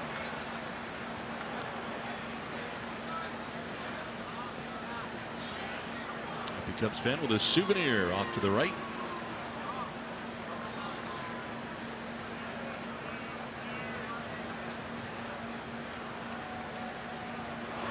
Upton hits in the air to deep left field. Back goes Bryant on towards the track, and that ball is going to be gone. A home run. Melvin Upton Jr. gets his 3rd home run of the year and gets the Padres on the board. It's now 5-1 as Upton reaches out, and the first hit of the night for the Padres is a home run. And in Wrigley Field tradition, it'll make its way back onto the field. Well, capitalizing on mistake. And this has been the only mistake by John Lester tonight. With 2 strikes, you see that breaking ball over the middle of the plate, and really nice swing by Melvin Upton Jr. He's made some nice adjustments this year, more consistency. That's a souvenir for the Cubs fans out there in left field. So 2 down, and it brings up Brett Wallace. Upton, one of the guys who faced John Lester a great deal over the years when he was with the Tampa Bay Rays. On the ground, right side, and in short right, Zobrist's got a long throw, but he'll get it there in time to retire Wallace. And the Padres are gone in the 4th inning, but a home run for Melvin Upton Jr. gets them on the board. First hit, first run. It is 5-1, Cubs on top.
One of the best and most historic landmarks here at Wrigley Field would have to be the manually operated scoreboard. Originally built back in 1937, it wasn't always green. It used to be a reddish brown color, but batters would complain about the glare during day games, so they painted it green back in 1944. It takes 4 guys to operate it, and get this, inside there are no bathrooms, no air conditioners, and the only way in and out is up a ladder and through a trap door. So you'd imagine these guys have to have some foresight being up there for the entire game. I'm waving to them right now. I don't know if you can see them, but they are up there. There are all 4 of them doing their nightly duty of changing the numbers. Very cool. It is very cool. Yeah, I love that. That is awesome. Just that landmark that is so significant here at Wrigley Field. Yeah, you see that scoreboard, you know where you're at. Yeah. See the out-of-town scoreboard, all the clubs, that old style. Think about the challenges that are in those guys that are in the scoreboard, though. That's a tough thing. You got to go to the bathroom before the game. What if it goes extra innings? It's a challenge. Well, Dexter Fowler leading it off here in the bottom of the 4th inning. He led it off last inning and get it started. A 4-run inning for the Cubs.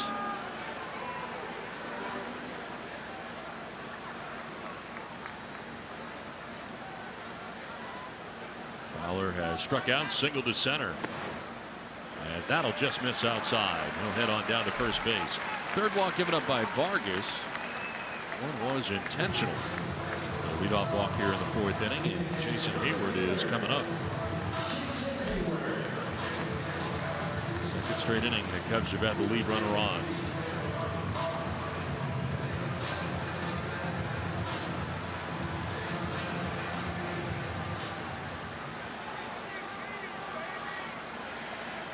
Coming in, hitting at 212, now 217. And the base hit his last time up, came around to score the 3rd Cubs run of the night. Well, so many options for the Chicago Cubs right now with this lead. To be aggressive on the base pass. Dexter Fowler has good speed. He's known for being a base stealer. Also being left-handed for Jason Hayward. So many options. The problem for Vargas really has been going deep into games. 5 innings, 5 1/3. Did go 6 last time out, but here he is in his 4th major league start. Pitch count rising here at 75 pitches. 3+ innings. He's thrown more balls than strikes. 38 balls, 37 strikes. There's a ground ball softly hit right side. Pirela will go to second to get the lead runner this time in Fowler for the first out of the inning. So 4-6 there on the force out for the first out here of the inning, with Hayward reaching at first. What's that now for the San Diego fans of the game? And some San Diego Padres fans here at Wrigley Field. Yeah, we're in the brown and yellow. I like those unis. See the snow hat. All kinds of Padre fans. 1 out, 1 on, and it brings up Chris Bryant.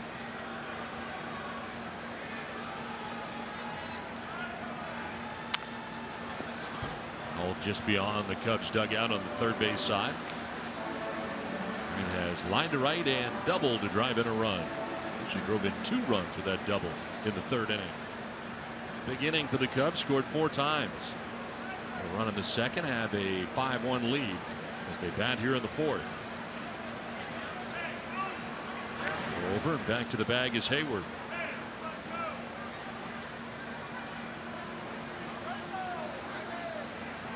Green reeling off the sides here. The Padres defensively on the left side are shifting right now. Wide open right side with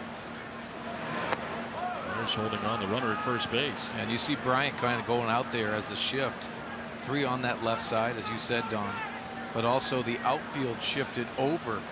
John Jay on the second base side in center field.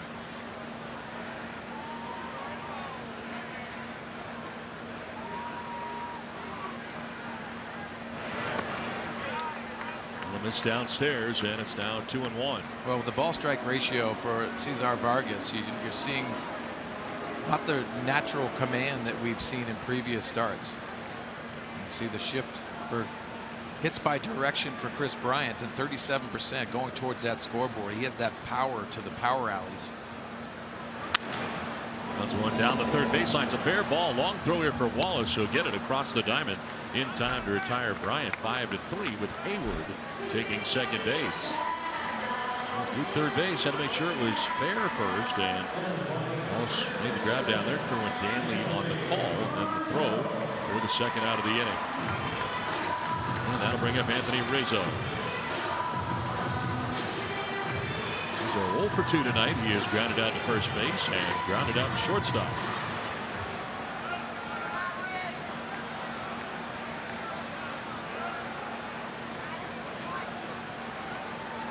Off second base for Jason Hayward with 2 away. Yeah, that's a strike over the outside corner. Just did get the corner. Rizzo didn't think so.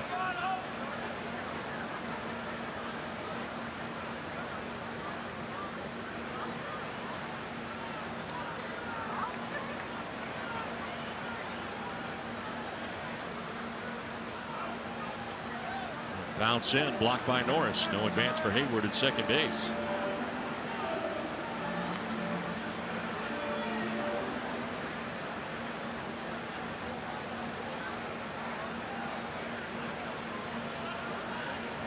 His 10th home run of the year this past Friday. 28th game of the year for the Cubs. Fastest Cubs player to 10 home runs since Alfonso Soriano. Wow. 26 games able to get 10 as this pitch will run inside. 2 players right now in the majors along with Nolan Arenado. 25 or more runs scored and RBIs. He's been right in the middle of it for the Cubs as part of their 24 wins so far this year. Yeah, MVP candidate. A lot of talent from this young man, but he also knows that he's in that middle of the order for a reason. With that base open, I'm wondering even if Vargas wants to go after Rizzo here. Shows you the benefit with Zobrist and how well he has been doing. Still pitching around Anthony Rizzo.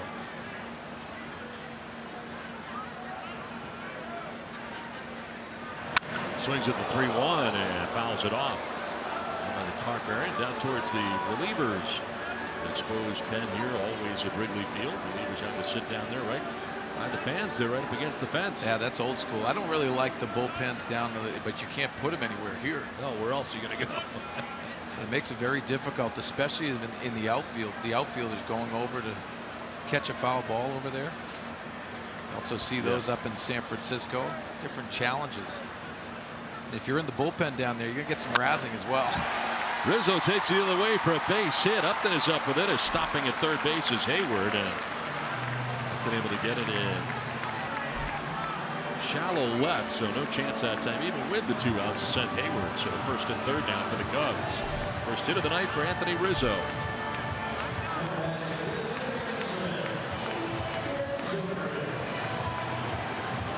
First and third, 2 down to bring up Ben Zobrist, who's been red hot. 2 hits in tonight's game, both singles to right field and an RBI.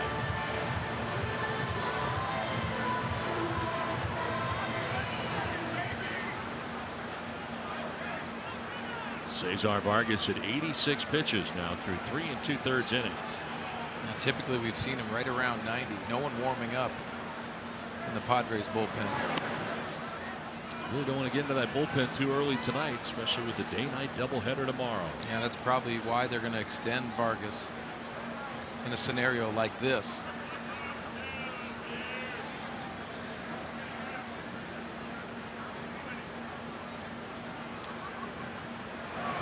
Zobrist thought about it, didn't offer. And is ahead in the count, 2-0.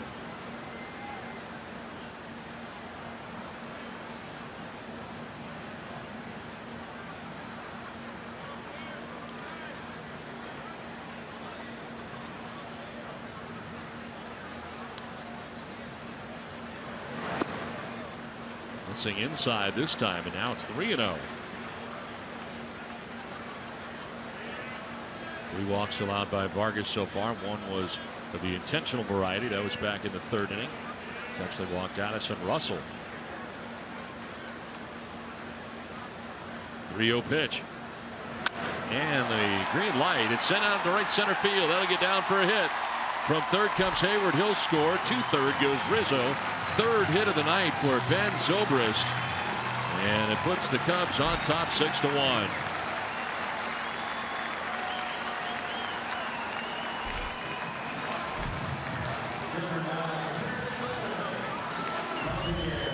Well, Ben Zobrist, the 27th RBI, gets 3-0, looks for something middle in, gets that cutter on the inside part of the plate, and continues his hot streak.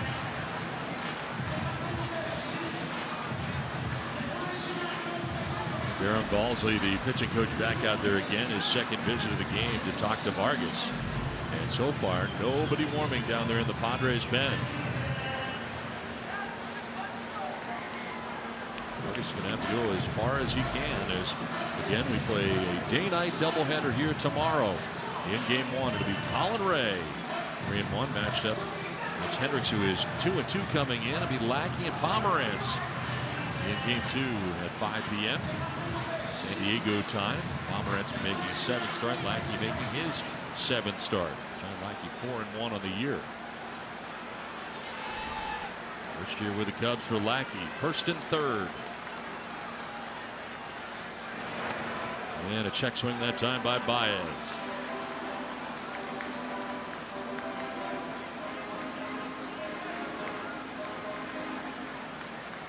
Is already 2 for 2 in this game. Had a bunt single in the 2nd, doubled in the 3rd inning.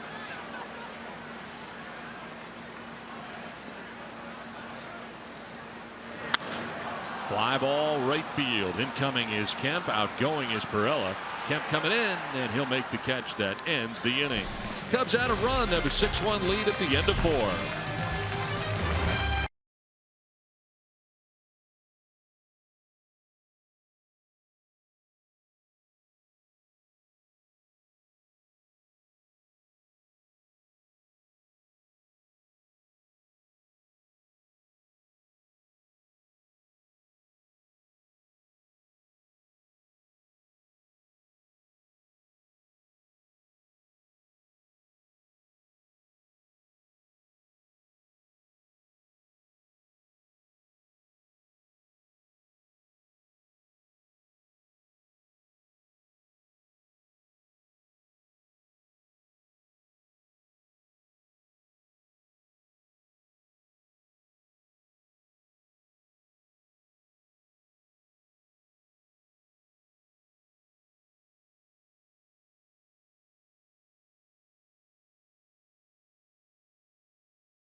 by Geico. The first All-Star game was supposed to be a one-time affair held at Chicago's Comiskey Park in tandem with the 1933 World's Fair. At the bottom of the third inning with the American League leading 1-0, Detroit's Charlie Gehringer on first base. Babe Ruth stepped to the plate, destroyed a pitch from St. Louis' Bill Callahan for the first home run in All-Star game history.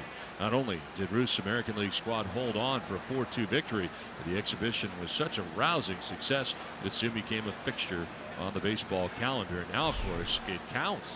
Yes, it does count. It counts. Home field advantage in the World Series. No, I don't. To be honest with you, I'm not a fan either. And I'll tell you, I'm not crazy about it.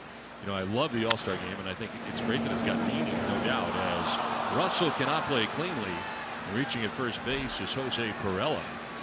But I'll tell you this, I think that, we're going to have a look at this, you play so many interleague games during the course of the year between the American League and National League, you should take the record at the end of that year, and that's how the determination should be made on who has home field advantage in the World Series. I totally agree with that. You have to earn it through 162 games. Yeah. That's what you really should have. And there's nothing wrong with that. Getting the home field advantage, you should earn it rather than an exhibition game. Exactly. It doesn't make any sense. Most of those guys that go to the All-Star game, they don't want to play too long. They'll get a couple of at-bats. So, you're not trying to play to win, even though they're very competitive. It's just strange to me that that's the reason why they'll have it. And it was the All-Star game up in Milwaukee that really was the embarrassing part. Ran out of pitching. Yep. Alexei Ramirez batting here. The Padres pen going to get busy because a pinch hitter has come out here on deck.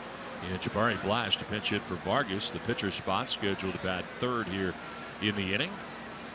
And a total of 92 pitches for Vargas for the first 4 innings. Alexei Ramirez with a walk in the third inning. They'll line one towards the gap in right center field, and that's going to get down. Meanwhile, Pirela is headed for third base and maybe beyond, but Hoffman's going to send him around. He will score, and it's an RBI double for Alexei Ramirez, and the Padres get their second run of the night. So Pirela coming around to score. This has happened quickly against John Lester. Well, welcome back to Chicago, Alexei Ramirez. That's really nice hitting. See him looking out over the plate and taking this into the gap, and a nice read by Jose Pirela. You see him off and running, and that happens because you're looking for the outfield where they're positioned, and Ramirez drills this into center field. Pirela scores easily for the Padres' second run. Runner at second base, nobody out, and Jabari Blash now the batter, pinch hitting. And a swing and a miss for strike one for Blash. You took Ramirez and picked the stick, didn't you? Did, as a matter of fact. Nice. You are on fire. Yeah. My thinking was that he had faced John Lester in the past, one of the guys that have seen him in the past in the American League. And what we got here? Perhaps an injury. Alexei Ramirez is grabbing at the hamstring there. We'll see. It's like Paul Navarro coming out there, the trainer, along with Andy Green. Oh, man. Cool night here tonight in Chicago, and there you go, holding on to that hamstring. It is absolutely the last thing the Padres need right now is have another player go down. These leg injuries have been an epidemic here with the San Diego Padres, especially the infielders.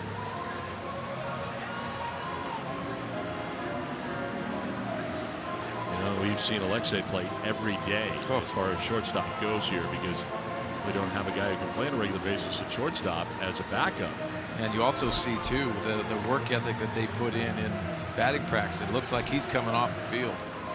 Well, it's certainly not good. Looks like Rosales will be coming in. And Alexei Ramirez on that double may have hurt his hamstring. That's certainly the indication we had there, kind of grabbing the back of his leg. So Rosales will pinch run for him at second base. Cool night tonight in Chicago, and he tried to leg it out. Apparently he has hurt himself as he comes off the field. So Rosales into the game at second base. Nobody out here in the fifth.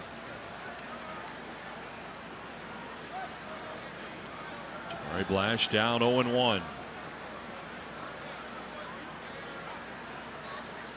lot of pinch hitting appearances for Jabari Blash.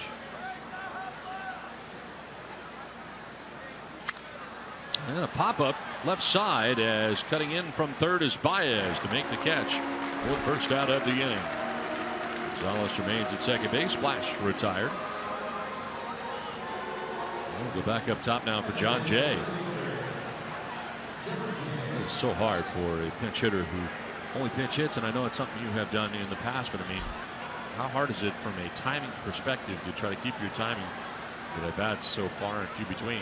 Very difficult, and you think about what you have to do. You have to rely on your routine, and for Jabari Blash, that is new. It's new. Everything is new at the big league level.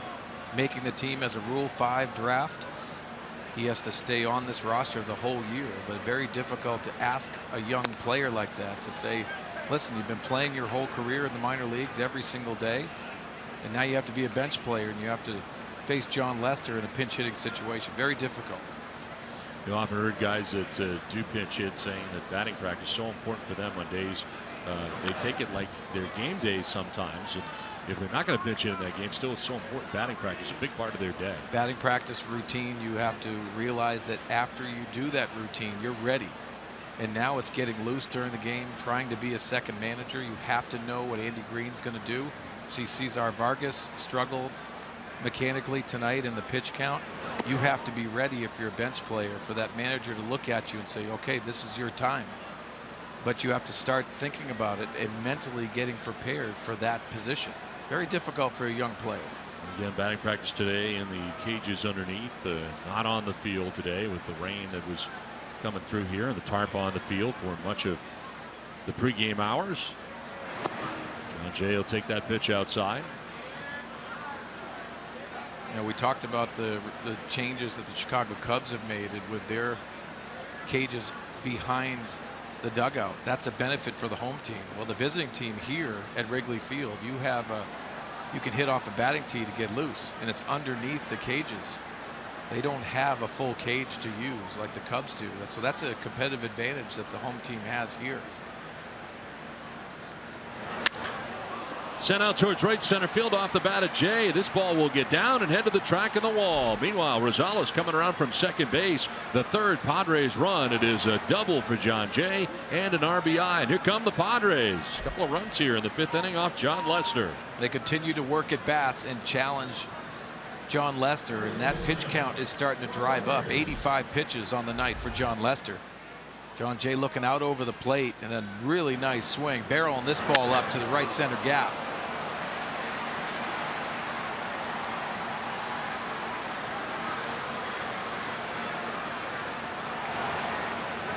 Well, John Lester coming in with a nifty 1.58 earned run average, and the Padres have scored 3 times. They have Jay at second base. Still just one out here in the fifth inning, and it brings up Will Myers. There's 0 for 2 tonight. He is flying out to center and struck out swinging.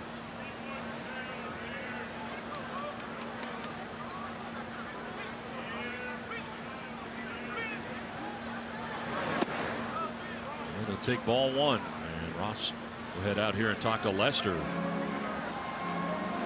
He's batting here in the fifth inning. Couple of runs. Blash has been used. Adam Rosales now has been used as he comes in to pinch run for Alexei Ramirez, which you got available on that bench right now for Andy Green as the night goes on. Bethencourt, the backup catcher, Stickerson and Travis Jankowski. Full bullpen, but we are about to see that bullpen get to work as Vargas has been hit for in this inning. Yeah, you're going to have to try to manipulate that and script it if you're Andy Green and the rest of the coaching staff moving forward, but trying to grind it out against John Lester, and that pitch count definitely is spiked.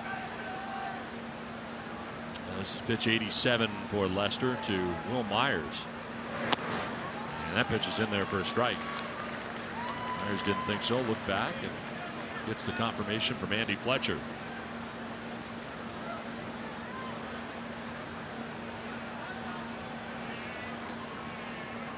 Field deep and straight away against Will Myers.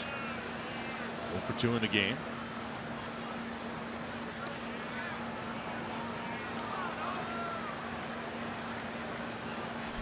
And action for the first time now for the Cubs. Cahill up, the right-hander.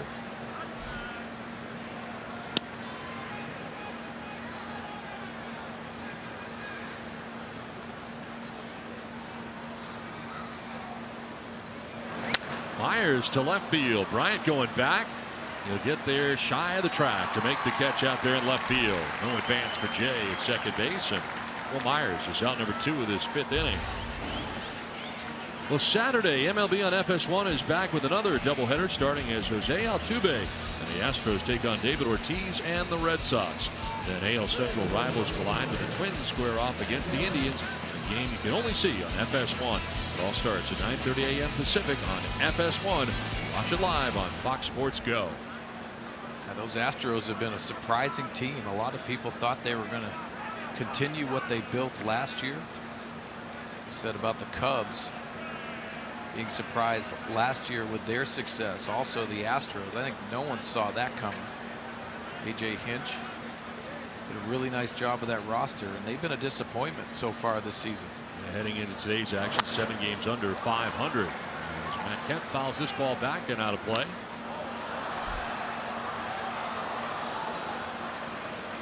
I think everybody kind of waited last year for the Astros to kind of fizzle away, figuring that it was kind of a fluke, but there was no fluke. They hung in there a long time. Well, the Cy Young Award winner Dallas Keuchel had a lot to do with that. The young roster. Jose Altuve is a lot of fun to watch. Yeah, I love watching him play the game. He can hit a little bit. Oh, he's got the home run hitting going on this year as well. It's a good place to hit. 2 outs here. Jay at second base. 2 runs in here for the Padres. And Matt Kemp will take that outside. Lopez lined out to center and grounded out to third. 0 for 2.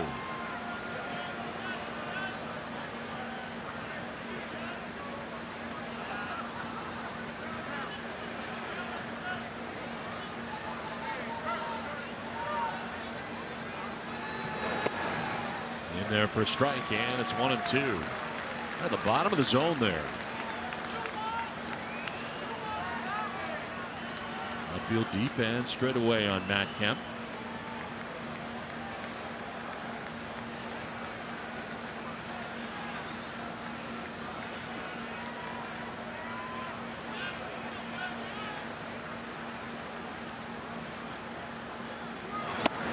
Kemp will take strike 3. He didn't think so.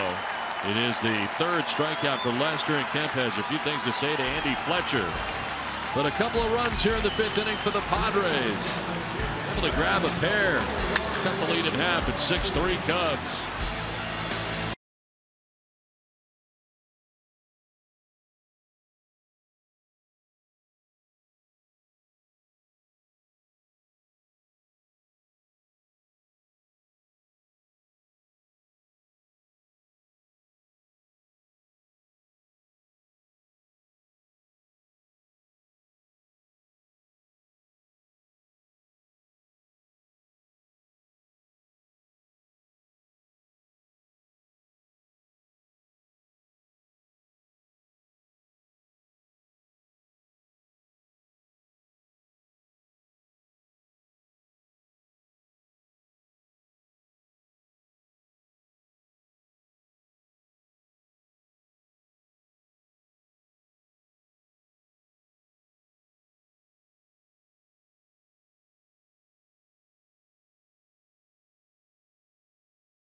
Luis Perdomo taking over here, and the pitching change is brought to you by El Cajon Ford as Perdomo comes into this game. Luis Perdomo last outing was April 27th at San Francisco. It's been a long time since he's thrown. He's going to have to try to eat up some innings here. We already alluded to the importance of having 2 games tomorrow. Adam Rosales stays in the game and remains at shortstop with Ramirez down with that leg injury. Foul ball here off the bat of Addison Russell to get it started in the bottom of the 5th inning.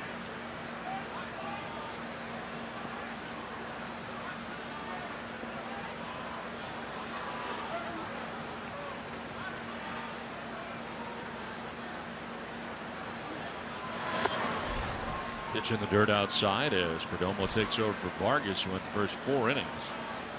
Much for 6 runs in those 4 innings. Walked 3, 1 was intentional, and struck out 1. Swing and a miss here for Russell. Total of 92 pitches thrown tonight by Vargas in the 4 innings in which he worked before handing it off to Perdomo. Really the first time we've seen him where the command wasn't there for Vargas.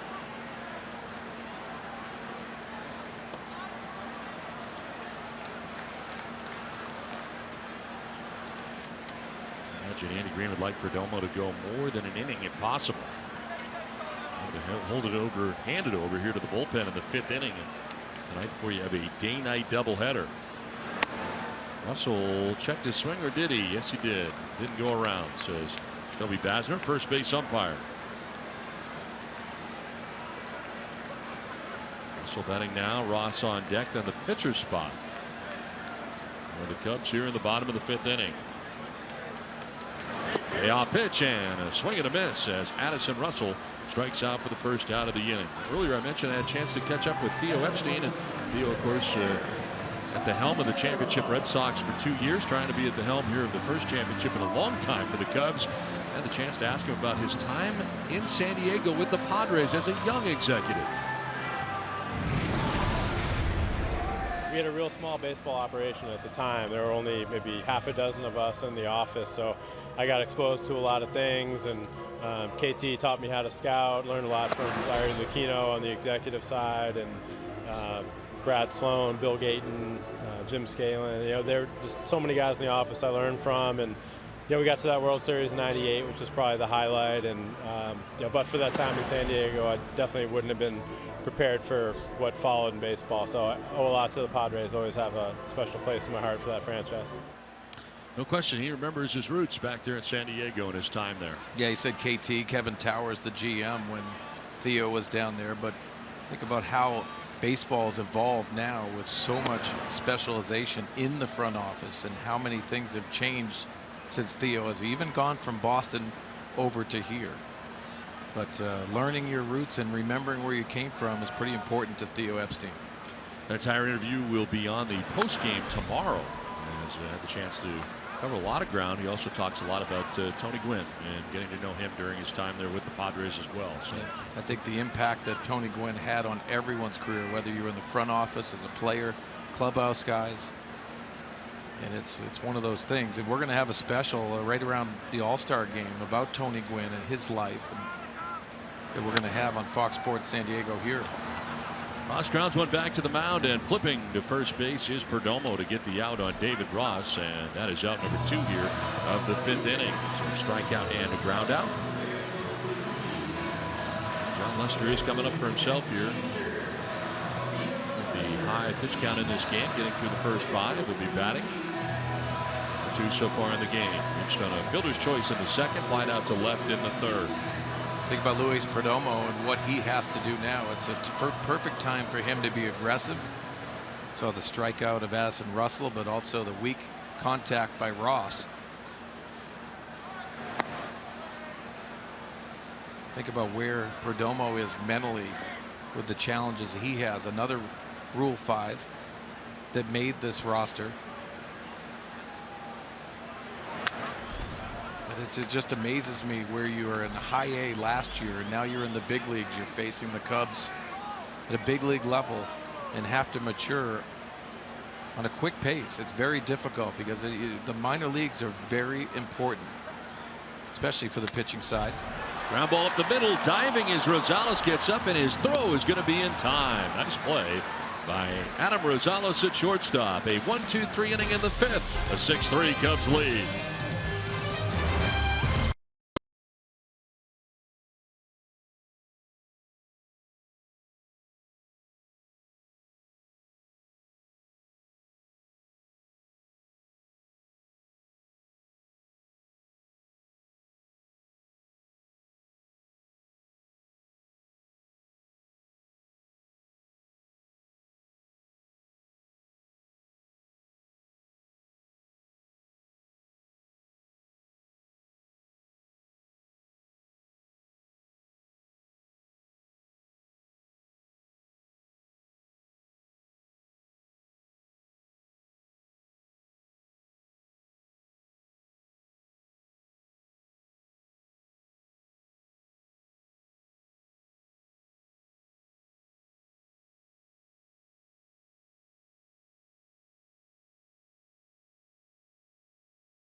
Sign up for the new Padres Club card today.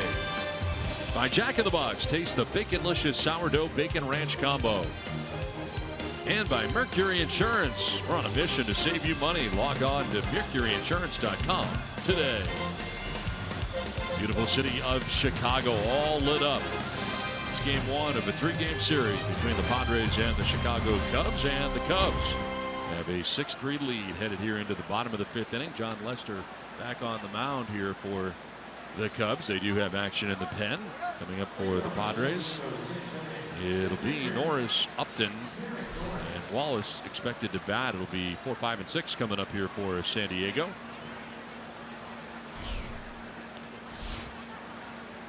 And Lester has allowed 3 runs. I mentioned his earned run average coming in just to 1.58. Allowed 3 tonight, but his offense has helped him out a great deal. He's thrown 93 pitches to this point of the game. That's a lot in 5 innings of work. Yeah, you always look at the last start too. He had 103 pitches his last start. It was a win at Pittsburgh. So you wonder if Joe Maddon's going to keep him right around 100. That's usually the tipping point for a lot of these managers' choices. There's Joe Maddon deciding. Trevor Cahill again warms up, so you would think right around 100 pitches he's going to make a move. Morris 0 for 2. He is flying out to the warning track in center, flied out to right field. Swings here and grounds it foul. Past the Cubs dugout, third base way.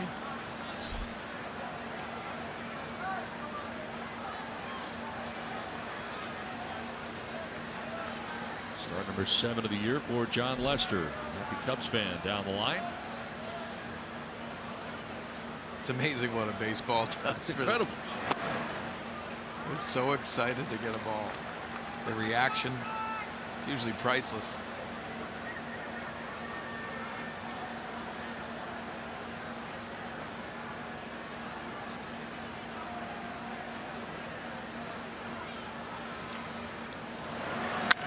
On the ground to shortstop. Addison Russell is right there, and he makes the throw to retire Norris for the first out of the 6th inning.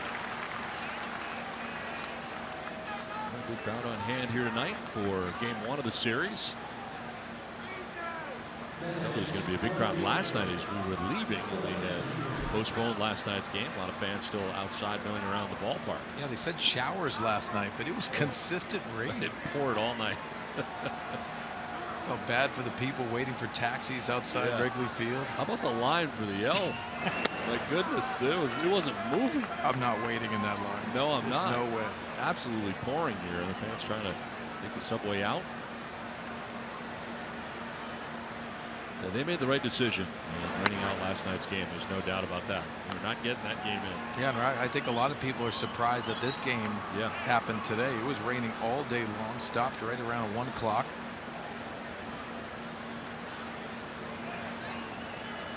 I'll tell you some crazy weather patterns around here, because they had then projected pretty solidly that they were going to start raining around 7 o'clock. It was going to rain for an hour or so, and then they thought they might be okay after that, but then all of a sudden that changed, and then there was no precipitation. So all good so far in that regard. 1-2 pitch here to Melvin Upton Jr. And a close pitch framed by Ross gave an extra second or two for Andy Fletcher to take a look, but called it a ball. We've seen so much from John Lester tonight. Obviously the cutter into right-handers, but the curveball, the backdoor success against right-handers. Let's see if he goes to the curveball here. Missed away on the fastball, as it turns out. Last time the 2-strike hitting by Melvin Upton Jr. was his first career Wrigley Field home run.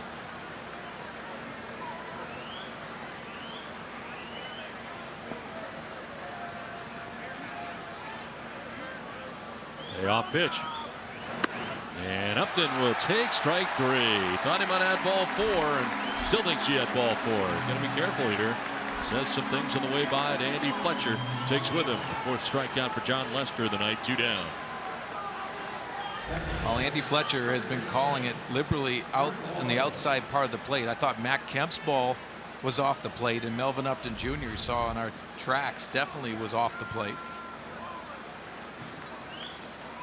2 down here in the top of the 6th inning, and still stewing is Melvin.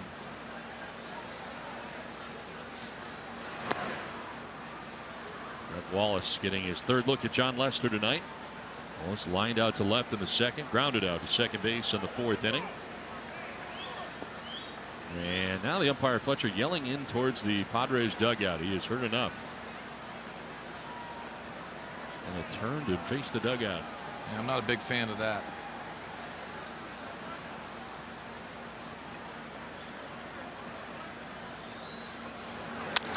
On the ground right side, Zobrist charging in. Will throw out Wallace, and the Padres are down in order in the top of the 6th inning. 5.5 done, 6-3 Chicago.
Padres, we head to the home half of the 6th inning.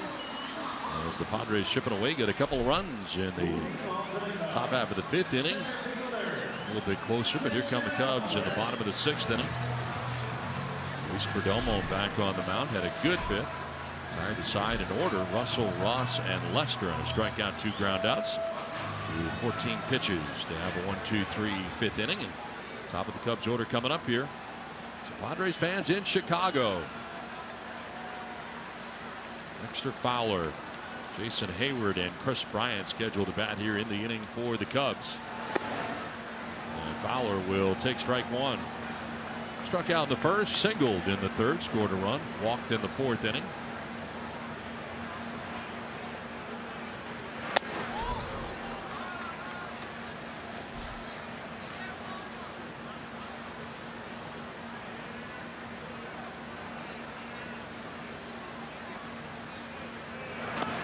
Total of 10 hits allowed by Vargas in his 4-inning effort, giving up 6 runs, 3 walks, 1 was intentional.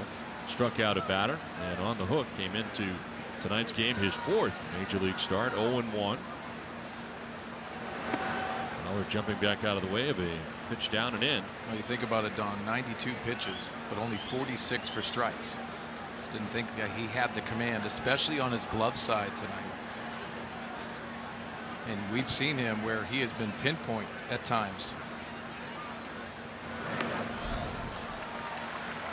Down to first base here. Leadoff walk goes Fowler.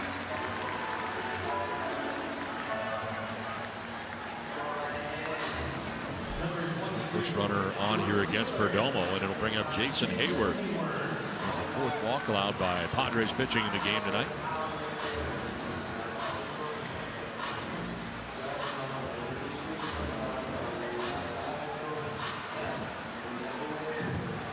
Single in the 3rd inning. Shot a fielder's choice as well, has scored 2 runs and also has lined out to center field.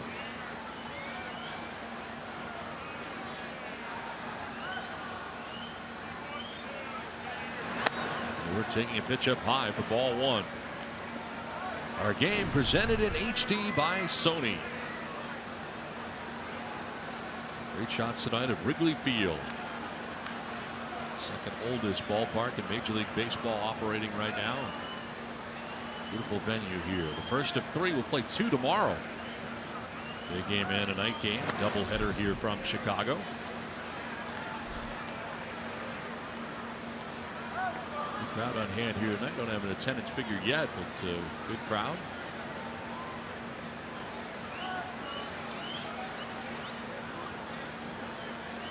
On a strike to Hayward to throw over the first base, and back to the bag is Fowler.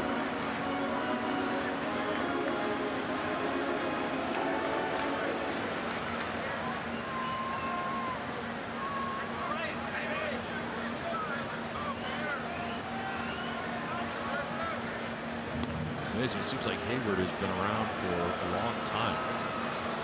He's 26 years old. Yeah, that's what's amazing is that coming into the Atlanta Braves, then to the St. Louis Cardinals organization. A lot of people were surprised that he did sign here in Chicago. Known as a really good defender. But all the sabermetrics, the defensive runs saved, that's where Jason Hayward has made his money. He's predominantly in right field, but also can play center field. See the career numbers, only 7th season, but 97 home runs. 13 of them coming last year with the Cardinals.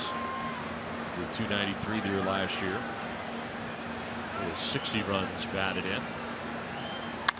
And a ground ball up the middle as ranging is Rosales. Touches second, fires to first, and a double play. That leadoff Walker raced on the double play. 6-3. Rosales cutting over from shortstop. 2 down. Time now for the Cholula flamethrower. And Perdomo, 96 miles an hour. That is hot sauce. Hot sauce. And it's really hot when you get that double play. That was really nice. Executing his pitches. 2 down here in the inning. Here is Chris Bryant. Double in the 3rd inning. 1-4-3 in the game. He has scored a run, and he jumps on the first pitch, lining it foul into the seats down the left field line. Hard to find a good fish taco here in the city of Chicago, don't you think? Yeah.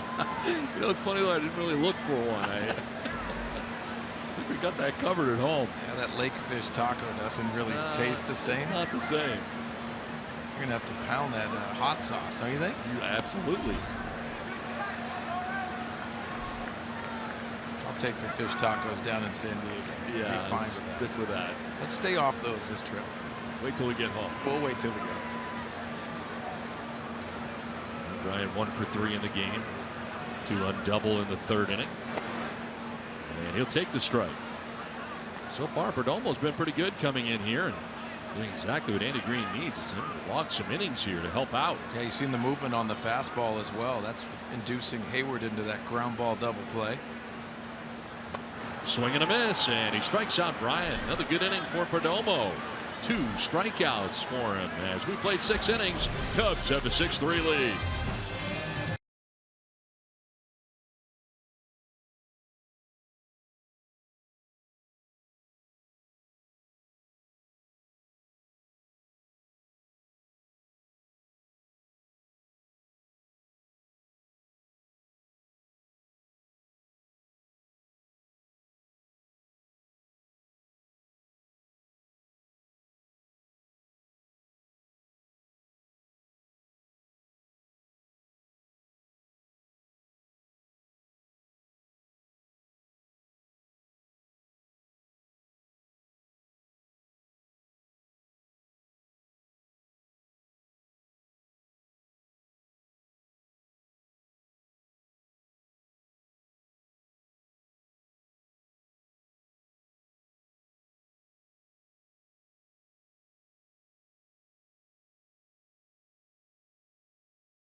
Well, early and often here for the Cubs in the second inning. They would get a run. 4 in the third inning. All off Vargas in this game. Ben Zobrist chipping in. He's got himself 3 hits tonight. Co-player of the week in the National League. As the Padres making some noise on a home run by Melvin Upton Jr. Back in the 4th inning to supply San Diego with their first run of the game. They get 2 more in the 5th to get a little closer. And the Cubs have a 6-3 lead right now as we get ready for the top of the 7th inning. Big night for Ben Zobrist. 3 for 3 in the game. Chris Bryant 1 for 3 with a double, driving in a pair, and Melvin Upton with a home run for the Padres in this game tonight. John Lester leaves after 6 innings. Trevor Cahill now in the game, his 12th appearance of the season. As we mentioned, Mark Sweeney, the bullpen not getting a lot of work just because the starters have been going so deep into games here for Chicago. Yeah, and that's the benefit too. And Cahill, of his 11 appearances, 8 have been scoreless. He has been a much needed surprise out of the bullpen, because when he was a starter with the Arizona Diamondbacks, he just looked lost at times. The command was not there.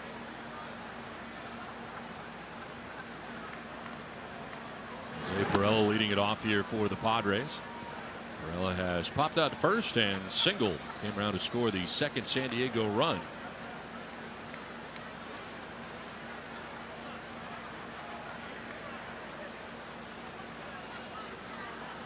John Lester going the first 6 innings to 105 pitches in the game tonight.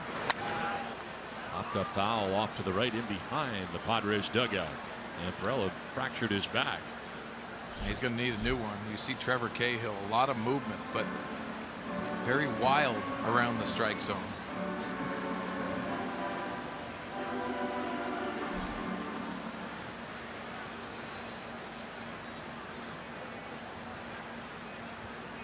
Lester went 6 innings, 4 hits, 3 runs. He walked the batter, struck out 4.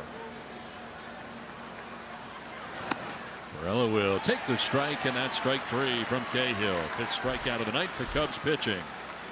Tonight on Fox Sports San Diego, Adam Rosales stops by the set of SD Live.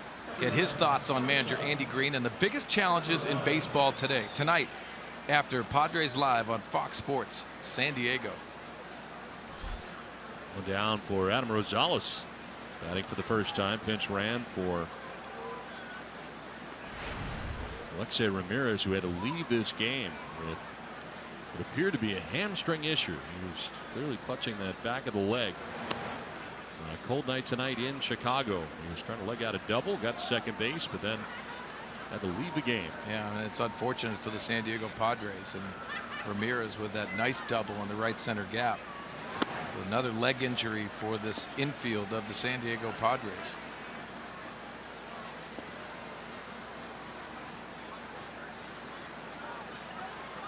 Andy Green seeing Jamal Weeks go on the DL the other day with a hamstring strain. And don't know the severity of this strain. We do know that he had to come out of the game, though. Yeah, you wonder it too. And we saw Andy Green in the last home game before we came on the trip. Mark Grant and I went into his office, and he asked Mark Grant if he could play the infield. It's not a good sign. That's not good. So you know, just jokingly, what they're going through, because they're looking for fresh bodies and somebody could play the middle infield.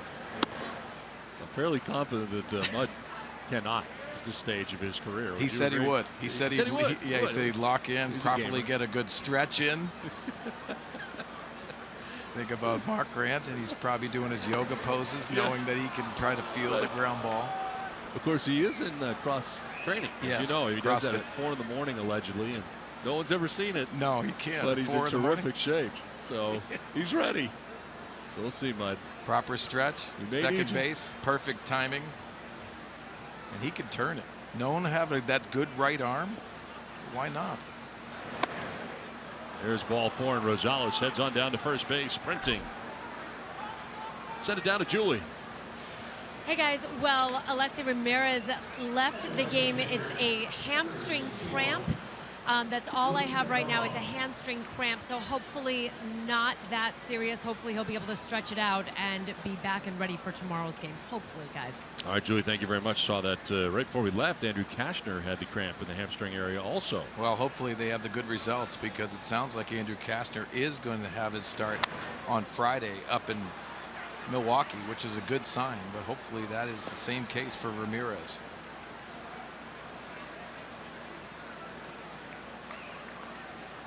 So 1 out, 1 on here. And Perdomo batting for himself after giving 2 very good innings, and they're going to keep him in the game pitching. Well, this is the first career plate appearance for Luis Perdomo in both the minor leagues and the big leagues. And he offered at it, trying to bunt. You think about it too, in the lower minor leagues for Luis Perdomo, only in high A last year with the St. Louis Cardinals. They don't have their hitters hit down there until AA, AAA level.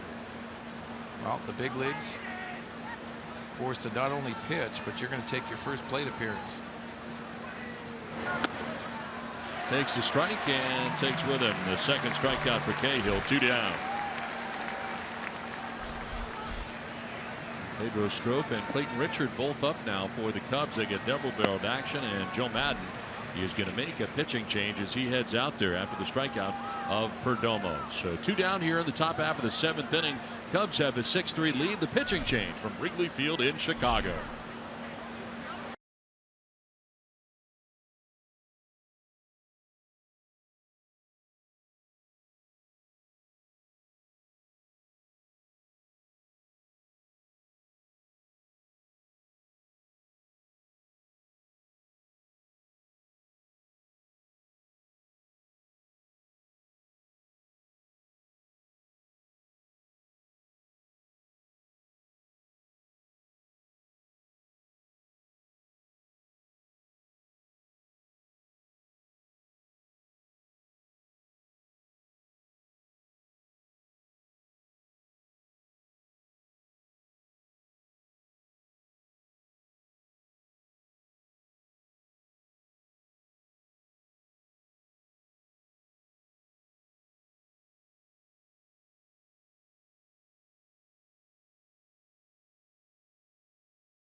games on TV, you can stream them live on your mobile device with an all-new Fox Sports Go app.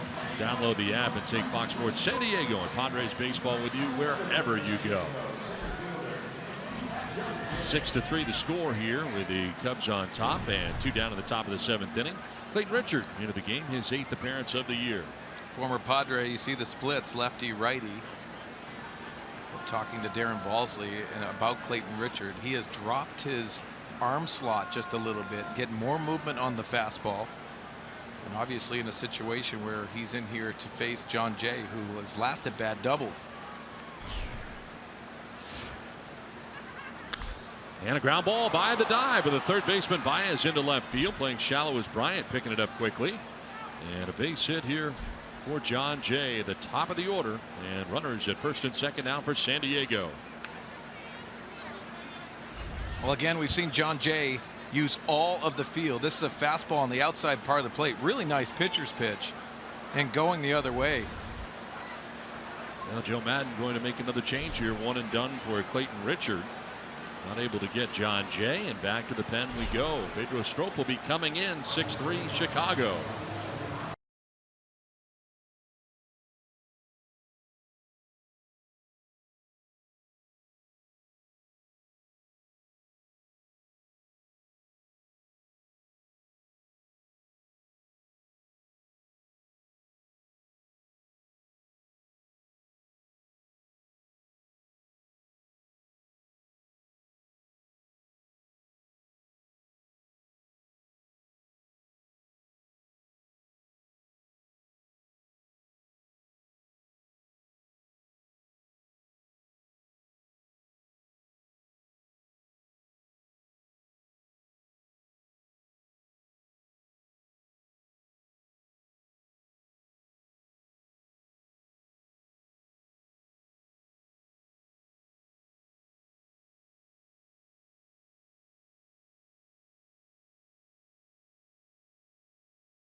Inning. Joe Madden going left right here, left right, and trying to get the right combination to finish off this inning. But the Padres have runners at first and second with 2 down. Will Myers coming up here for San Diego. One swing away for tying this ball game for Will Myers. Pedro Strop, fastball, power, slider combination.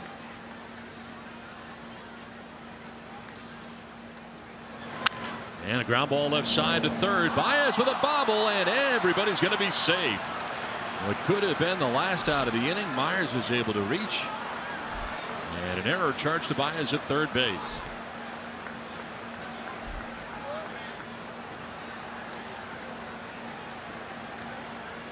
Looked like Strop was going to be out of the jam on one pitch. Yeah, it looked like Baez was trying to field that ground ball and also tag Rosales. Nonchalantly trying to field that baseball. It looked like he just wanted to tag Rosales on the way by.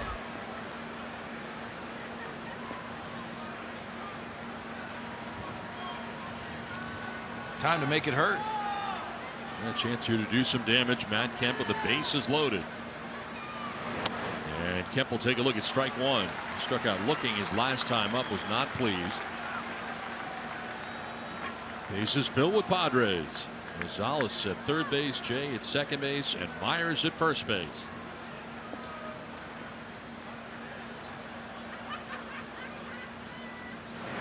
Kemp will hit a fly ball out towards right field. Hayward on the move will get there. Ends the inning, and the Padres leave the bases loaded. Pedro Strop gets out of it. 6-3 Chicago.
They may not be reproduced or retransmitted in any form, and the accounts and descriptions of this game may not be disseminated without the express written consent of the San Diego Padres.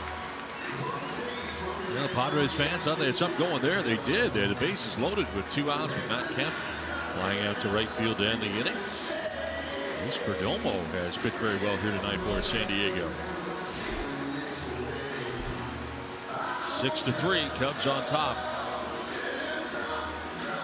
And to the bottom of the 7th inning we go. Perdomo's 3rd inning of relief.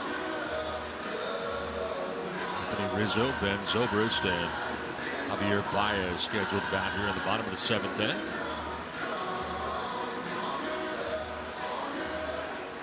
Rizzo has grounded out to first, grounded out to short, and single.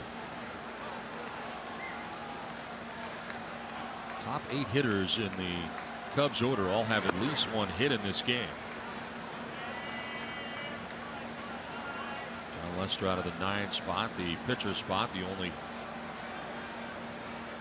hitter not to have a hit in this game of the starting 9. And he almost had one too if it wasn't for Adam Rosales with a nice diving play against John Lester. This Cubs offense, as advertised, they have been hot and they've stayed hot. Even with that rain out yesterday, and Ben Zobrist 3 for 3 in that middle of that order. Also gets the arms out of the way, and a pitch rising at 95 miles an hour up and in. Perdomo with a good live arm. Yeah, we saw 96 on a Cholula hot sauce flamethrower, but also you're seeing the movement with the 92-mile-an-hour fastball right there. Just refining his consistency at the big league level. He continues to work not only in between appearances, but that command, being a little more aggressive, knowing your stuff, definitely plays at this level. Inside and down to first base goes Rizzo. Leadoff walk to begin things here in the bottom of the 7th inning. Second straight inning that Perdomo has walked the lead batter. This time was quickly able to erase him on the double play.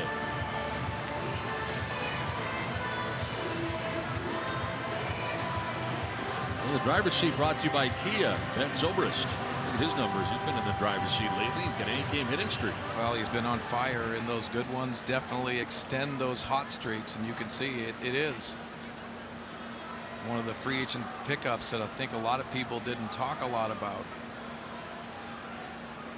This is the glue to this Cubs team. And Joe Maddon, sitting down with him yesterday, talked about the importance of having a Ben Zobrist, not only for his versatility, but sending a message throughout the clubhouse. This is a guy that not only is he a leader, but he commands the locker room as well. Lines it into right field. 4 for 4 in the ball game as Kemp will get it back in. Up to second base goes Rizzo. First to have reached here now for the Cubs in the 7th inning. It is some kind of hot right now. Well, you're exactly right, Don. And when you're seeing the ball well, it seems like everything's so simple, but you're also getting pitches to drive. Tonight, you've seen against the Padres, they have not only had tough pitcher counts against Ben Zobrist, but the consistency of his swing, he is locked in right now. Perdomo wants to talk to Norris, calls him out. Norris at first and second, ready to talk to his catcher.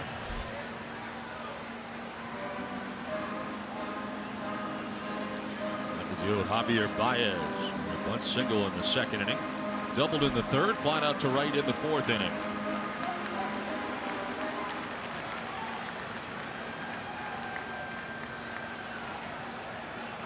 Two on, nobody out here for Chicago in the 7th inning, trying to add on to their 3-run lead.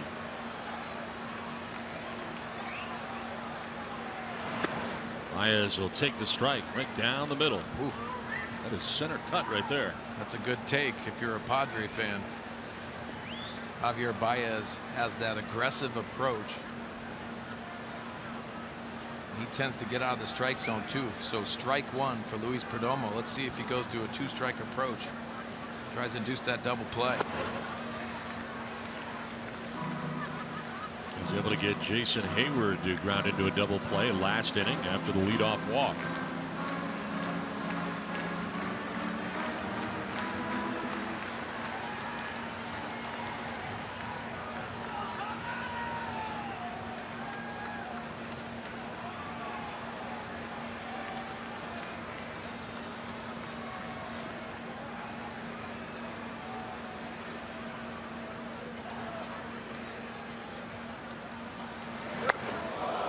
grabbed his attention, up and in at 94 miles an hour. Graham up in the pen now for the Cubs. They've already used Cahill, Richard, and Strop in this game in relief of John Lester at the first 6 innings tonight for Joe Maddon and the Cubs. 2-1 pitch. And it is a hop to first. Myers got one play as it turns out, and he'll race to the bag at first and tag it. Only play he had. He looked up, thought about going to second. Ben Zobrist was headed in that direction and didn't have a play there, so he gets a sure out. The runners move along. Yeah, I was wondering if Will Myers didn't have a throwing lane in this situation, but no one there. You see the shift and you wonder where Rosales is.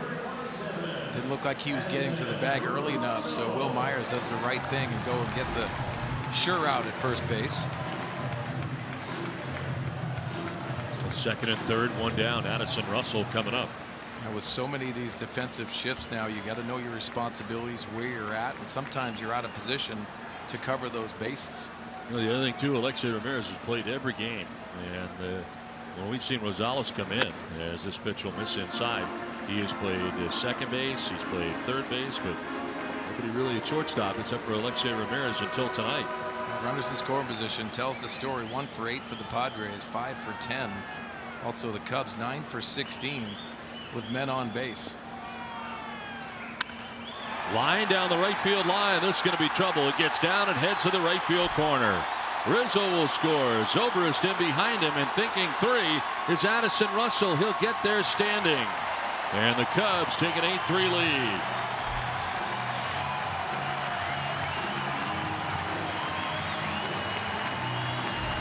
Well, Addison Russell, the second extra base hit tonight. The first one was a double, and both of them were to right field, staying inside the baseball and hitting it to right field. A young talent for the Chicago Cubs. He clears the bases with that triple, driving in 2. 1 out here in the inning, and now David Ross, the batter. Padres to bring that infield in all the way around. And a line drive down the left field line that is going to go foul.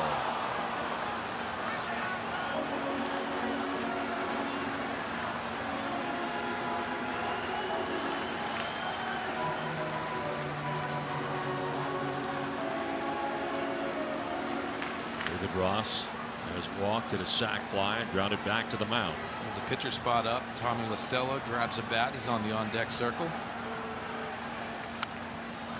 It's this off foul up to the second deck to the right. David Ross down 0-2. And veteran leadership. This guy is certainly in that category, no doubt about it. Yeah, and a perfect teammate to have. And think about the backup situation. We already talked about how important he is to John Lester. He's his designated catcher most times.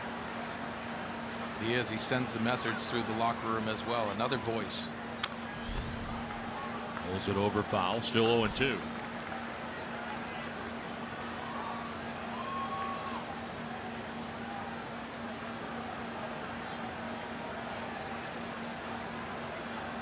It's a big part of the 2013 World Champion Boston Red Sox. Took over as the starting catcher in the latter half of that World Series against the Cardinals. Yeah, and you think about comprising a roster, people that have been in championship clubs.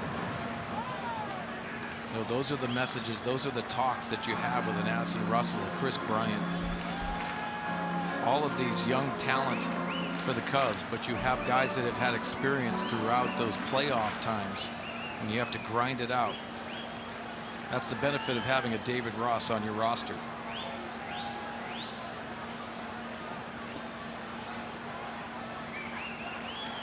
Infield in all the way around. Russell at third base, 1 out.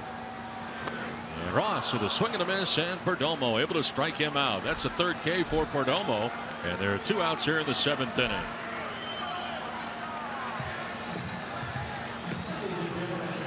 As you mentioned, Tom LaStella coming up here to pinch hit. In the pitcher spot with 2 outs, so we'll go Strop out of this game.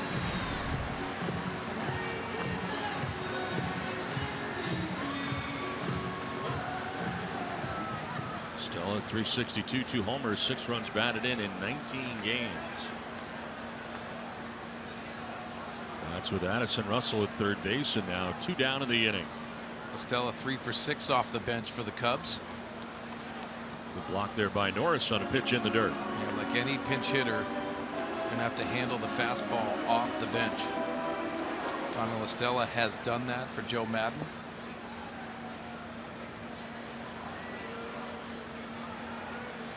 Top of the order, Dexter Fowler waiting on deck. Romo would like to finish this off here against La Stella here in the 7th inning.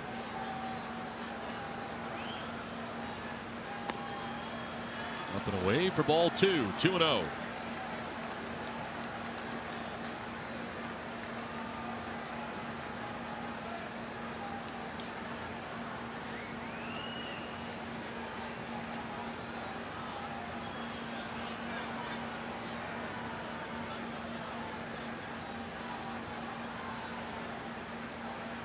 Pitch is popped up down the left field line. Long run for Upton. He'll head over towards the bullpen mound and make the catch.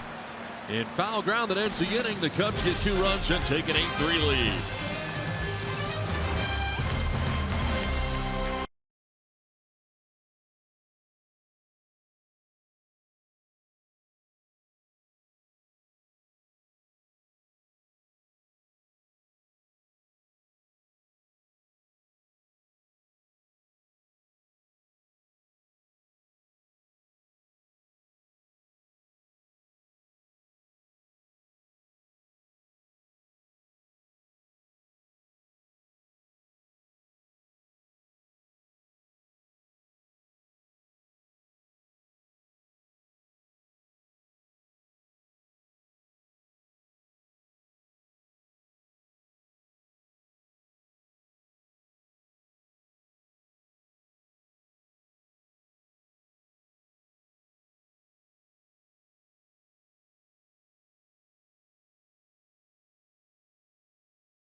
Mike, thanks very much. As Justin Grimm checks in here for the Cubs into his 13th appearance of the year, becomes the 5th pitcher used tonight by Joe Maddon. Only a 2-pitch pitcher, fastball, curveball, but that fastball varies 93 to 97, sits right around 95 miles an hour. Another power arm for Joe Maddon's Cubs. Cubs have widened the lead, grabbing a pair of runs in the bottom of the 7th inning on top 8-3. As Derek Norris got the arm out of the way, but gets the bad news from Andy Fletcher at strike 1. Norris 0 for 3. Flied out to center field, flied out to right, and grounded out to shortstop.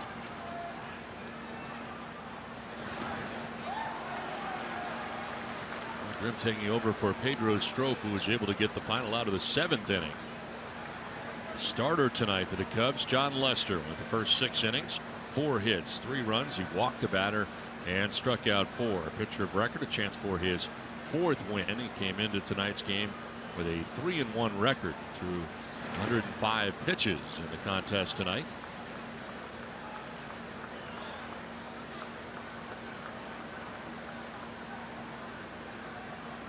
Norris, Upton, and Wallace expected here for San Diego in the 8th.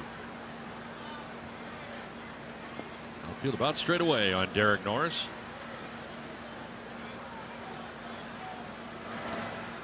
That's away, and it's 2-2.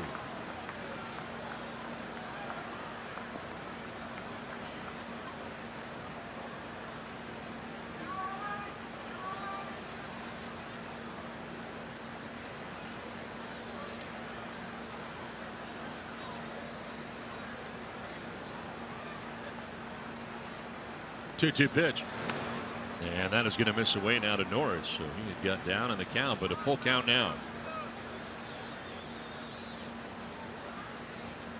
So Cahill, Richard, Strop, and now Grimm in relief of Lester. There's Melvin Upton Jr. waiting on deck.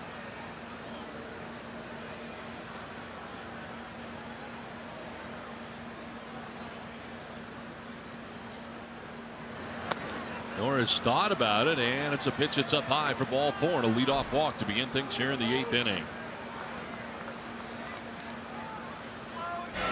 Cricket, something to smile about. And Melvin Upton Jr. with a home run. Back in the 4th inning for Melvin, his 3rd home run of the year, and Padres on the board. And of course, as is tradition here at Wrigley Field, throw that home run back from the opponent. Pretty good throw right there. Not bad. I'm jealous. All the way to third base. I'm jealous. I could not do that. Even in, I don't even think I had a prime, but. There's a liner up and over the leaping glove of Addison Russell at shortstop into left field, and Melvin Upton Jr.'s got his 2nd hit of the night. First 2 Padres have reached here in the 8th inning. Well, after the solid at bat by Derek Norris, where he was 0-2, you see again Melvin Upton Jr. with the nice swing. Saw the home run earlier in the 4th inning, and then a line drive there. That's a really nice approach. Fazio, the pitching coach, headed out here for the Cubs. Nobody warming in the Cubs pen. A good start here to the inning for Justin Grimm. After giving up the walk to Norris, Upton gets the base hit, and now you got Brett Wallace coming up.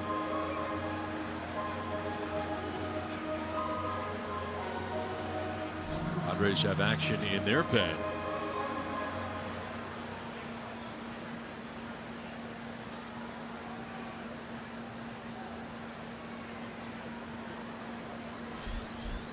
Kevin Quackenbush is up in the pen right now for San Diego.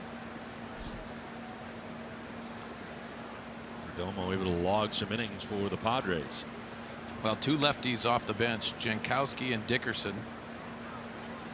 And Bethancourt, the backup catcher for Andy Green, where that pitcher spot is coming up.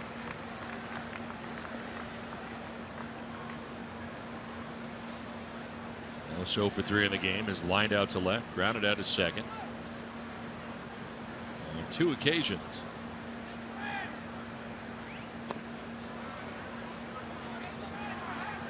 We've seen that breaking ball from Grimm, and it has been down in the strike zone. The Padres are laying off of that with a 2-pitch pitcher. That makes it very easy for the Padres to sit on that and maybe even eliminate that curveball. Look for that fastball.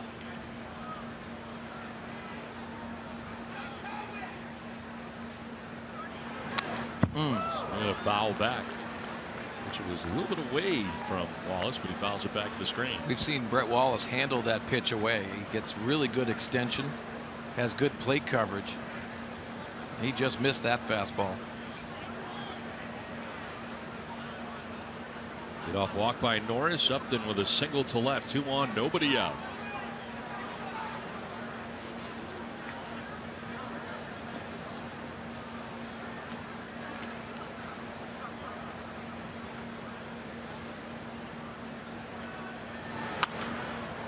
Back to the screen, and it hangs at 1-2.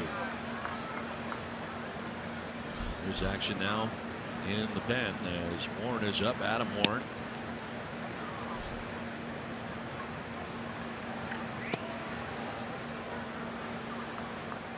Morris at second, Upton at first.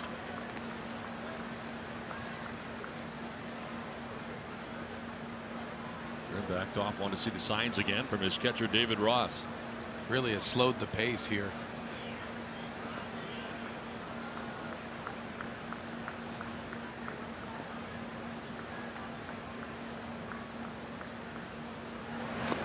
swing and a miss, and a pitch down and in. The breaking ball. And Wallace strikes out for the first out here in the 8th inning.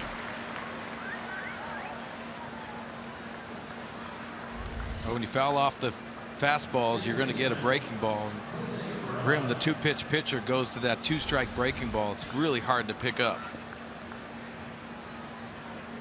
Here's Jose Pirela. At the start tonight at second base, has popped out at first, reached on an infield hit, and struck out looking.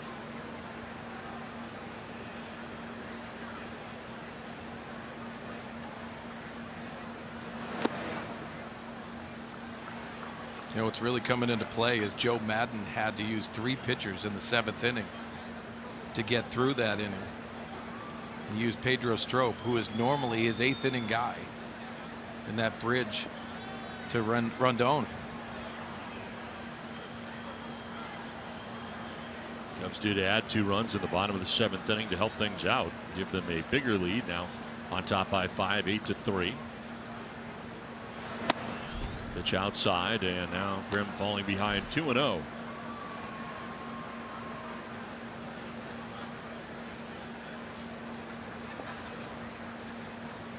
Morris at second base, Upton at first with 1 out here in the 8th. 1 pitch, 1 spot for Pirela.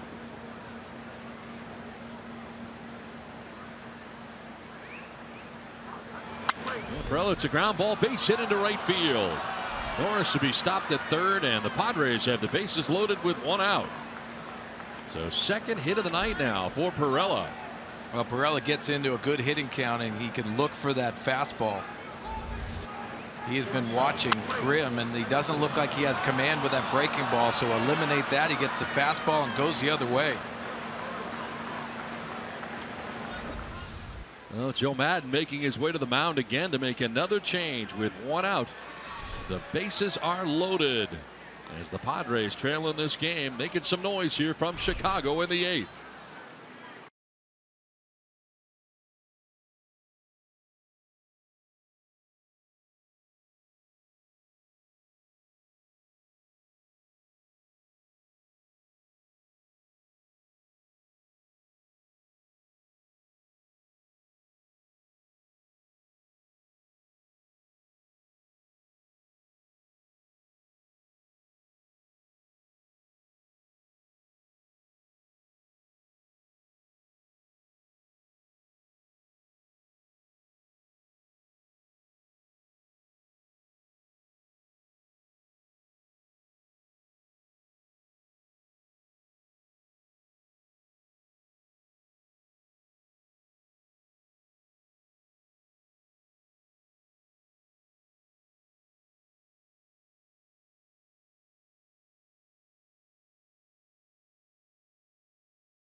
Well, the Padres making some noise here in the 8th inning. They get the bases loaded with 1 out, and the Chicago Cubs make a pitching change. Pitcher number 6 of the night for Joe Maddon, as Adam Warren now in the ball game for the Cubs.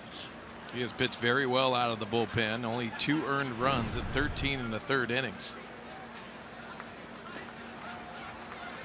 Record 3-0 into this 12th outing of the year. Right-handers hitting at .067 against him, so he comes in here to face Adam Rosales in on the right side, and Rosales will take strike 1.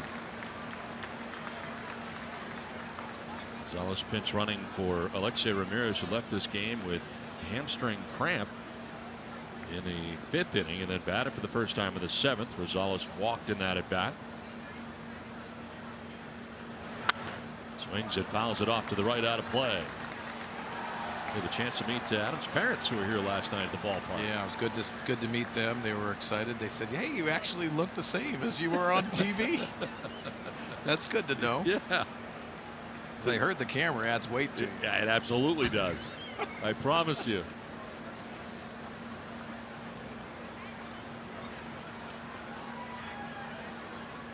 Bases filled with Padres with one down here in the 8th inning. And Rosales will take the pitch outside. Alex Dickerson has come out on deck. He would bat in the pitcher's spot with one out right now here in the 8th inning. And Perdomo going the last 3 innings for the Padres. Kevin Quackenbush continues to warm in the San Diego pen. Rosales with a swing and a miss, off balance, and the changeup that time from Adam Warren. Second out of the 8th inning.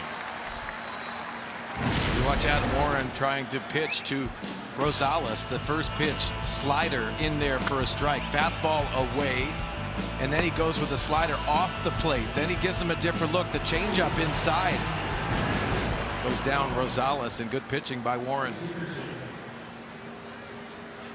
So 2 down here in the inning. Base is still loaded for the Padres, and Alex Dickerson the batter. Dickerson pinch hitting here in the 9th spot.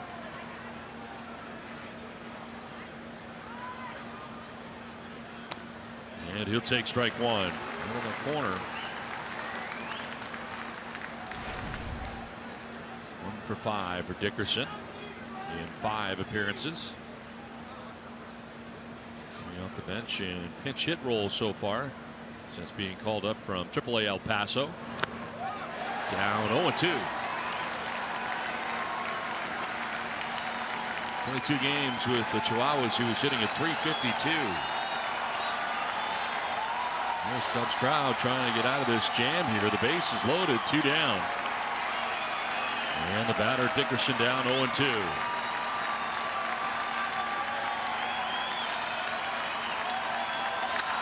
In the air to right field for Dickerson. Hayward going back at the wall. That ball is gone. It's a grand slam. Alex Dickerson with the slam. And the Padres, how about this? Right back in the ball game again. He will touch them all. Alex Dickerson taking it out of the yard at Wrigley Field. Yeah, his biggest moment of a big league career, the short big league career of Alex Dickerson. It's a 2-strike hitting and a bad slider by Warren. We see how he attacks, and you can see the pitcher's pitch, that fastball down and away. Then the changeup comes for Alex Dickerson, and a slider. Alex Dickerson hammers this ball to right field. What a moment for the Poway native. A happy kid right there right now. First career major league home run, and it's a grand slam. As John Jay will take a pitch outside. All the pitching changes that Joe Maddon made, trying to piece together that 7th inning, really coming back to get him here a little bit in this inning. Yeah, I think it's interesting too with Pedro Strop pitching early. And typically the 8th inning guy. I think that's the one that I think Joe Maddon, if he had to script it again, would probably change things a little bit. But Alex Dickerson, what a moment for him. You should have a big smile on your face. A 1-run game now. The Padres have come all the way back from 8-3 to make it 8-7.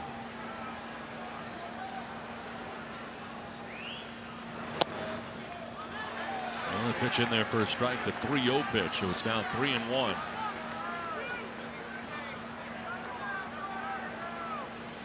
John Jay with 2 hits tonight. He has doubled and singled. He was hit by a pitch in the 3rd inning. Ground ball softly hit right side. Zobrist charging in, and he will throw out Jay to end the inning. But a grand slam for Alex Dickerson brings the Padres back within a run. We head to the bottom of the 8th inning. 8-7 Chicago.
play of the game. And how about this? Alex Dickerson with a grand slam.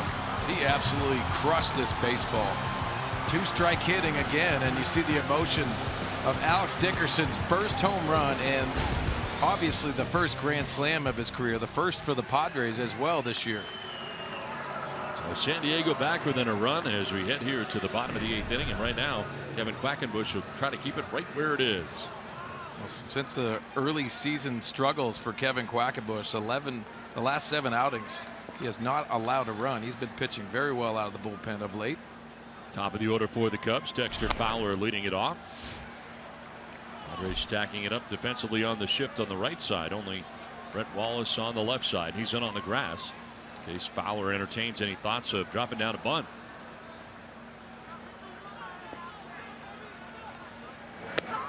On that outside corner, Hector Rondon getting ready in the pen right now. The closer for the Cubs, now a save situation. Makes it pretty interesting with that one swing of the bat.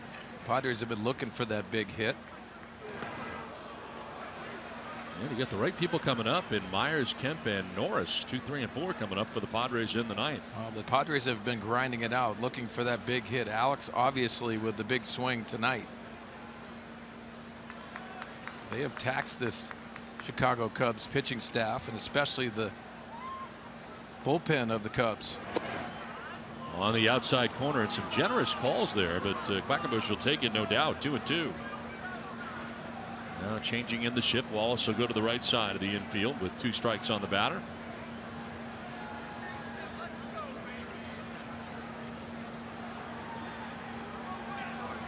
Two pitch. And a grounder foul. Quackenbush taking over for Luis Perdomo in 3 innings, giving up 2 hits, 2 runs, walked 2, struck out 3. Here's the lineup that is coming up to face Rondon in the 9th inning.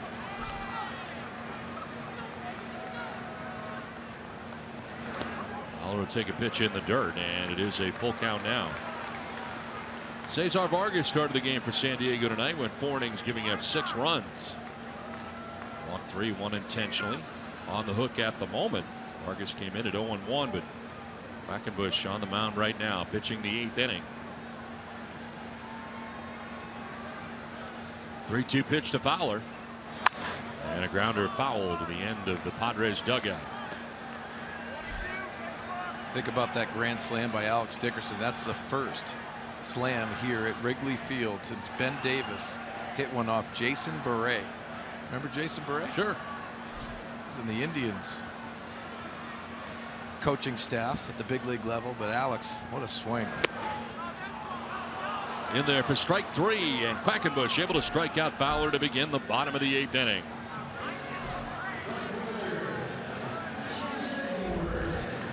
You see Kevin Quackenbush with that fastball command on the outside part of the plate. That's been the adjustment so far. He's got that good breaking ball to go along with that fastball.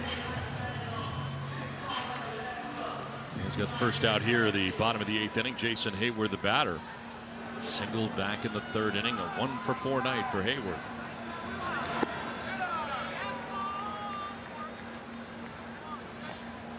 Padres fan ready to video a comeback. Yeah, he's looking at his Fox Sports Go.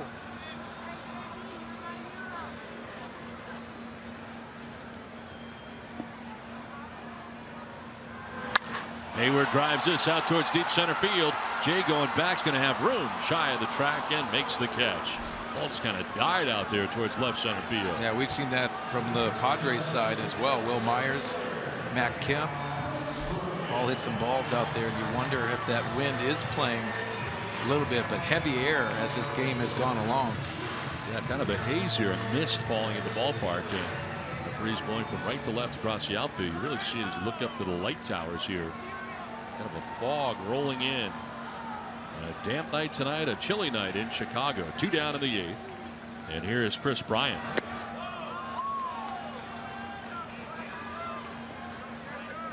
Bryant with a double in the 3rd inning is driven in 2 tonight. A 1-for-4 showing for the Cubs left fielder.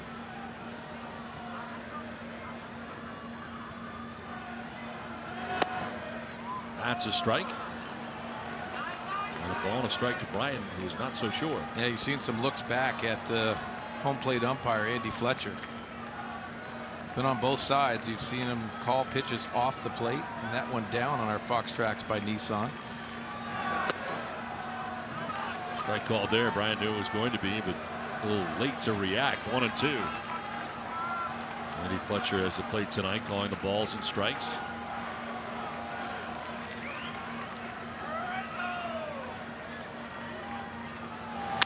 On the ground, up the middle, ranging is Perella. His throw is going to be in time. Nice play. The Padres second baseman charging in makes the good throw to end the inning. Coming up in a one-run game, Myers, Kemp, and Norris coming your way right after this.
It's Padres baseball, brought to you by San Diego's best window company, Simply Great Windows.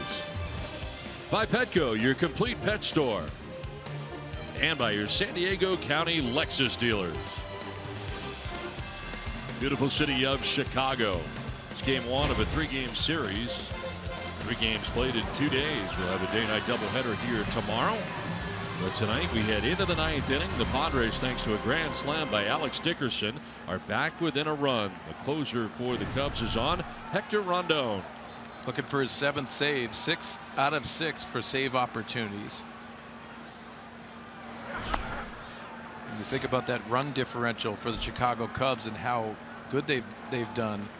That hasn't given many opportunities to the closer of Joe Maddon's club. Yeah, there haven't been many save opportunities. They've been winning by so much, as Myers, little dribber in front of the plate, will go foul. Fortunately for Myers, because David Ross was right on it. It looked like David Ross wanted to kick that fair too.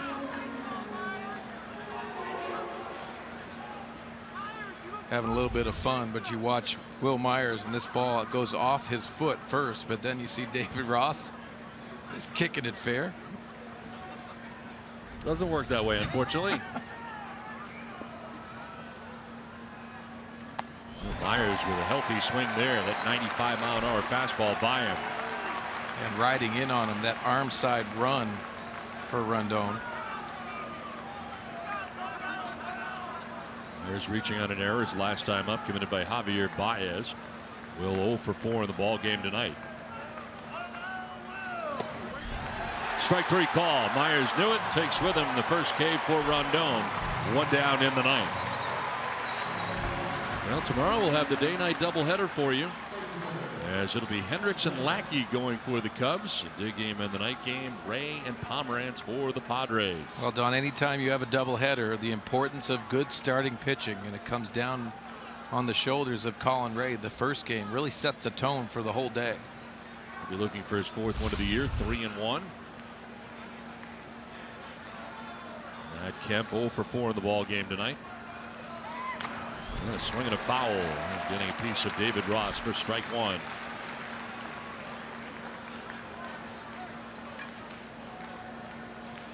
Tampa is lined out to center, grounded out to third, struck out looking, and flied out to right.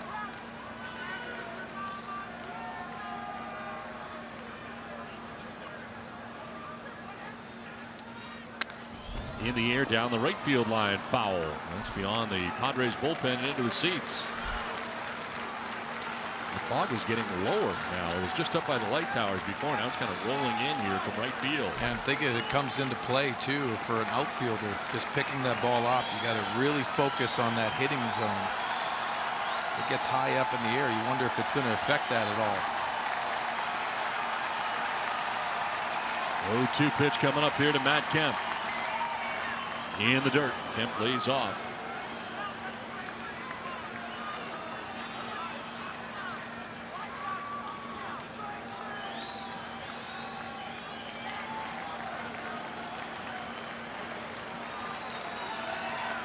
Myers had struck out. Kemp down on the count, 1-2.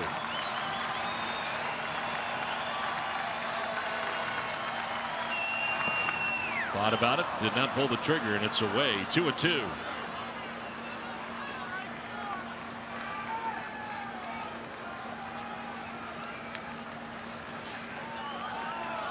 Rendon striking out 19 of 39 batters that he has faced this season.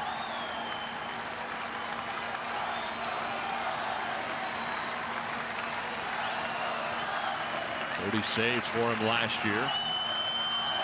Kemp with a swing and a miss, and it's back-to-back Ks to open up the 9th inning. Myers and Kemp, and the Padres are down to their last out. Well, time now for the Carl's Jr. star of the game, Ben Zobrist, with a huge night in this game for the Cubs.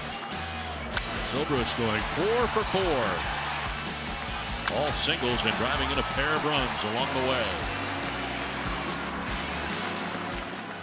2 down in the 9th inning, and Derek Norris batting here for San Diego. He will take strike one. Back to the gas at 95 miles an hour.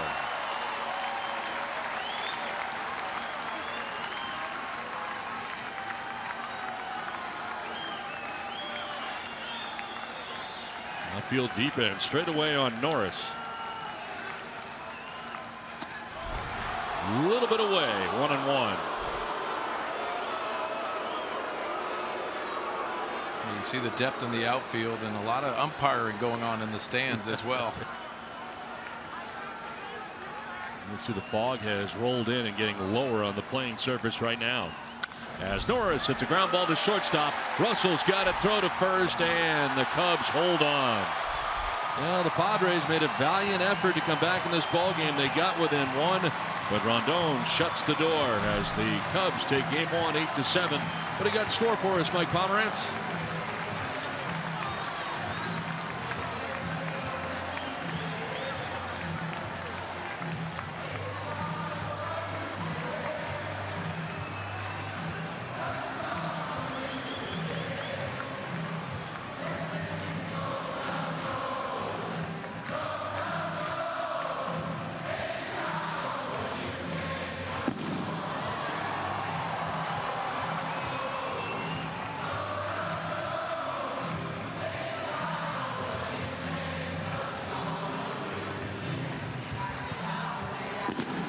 Nothing.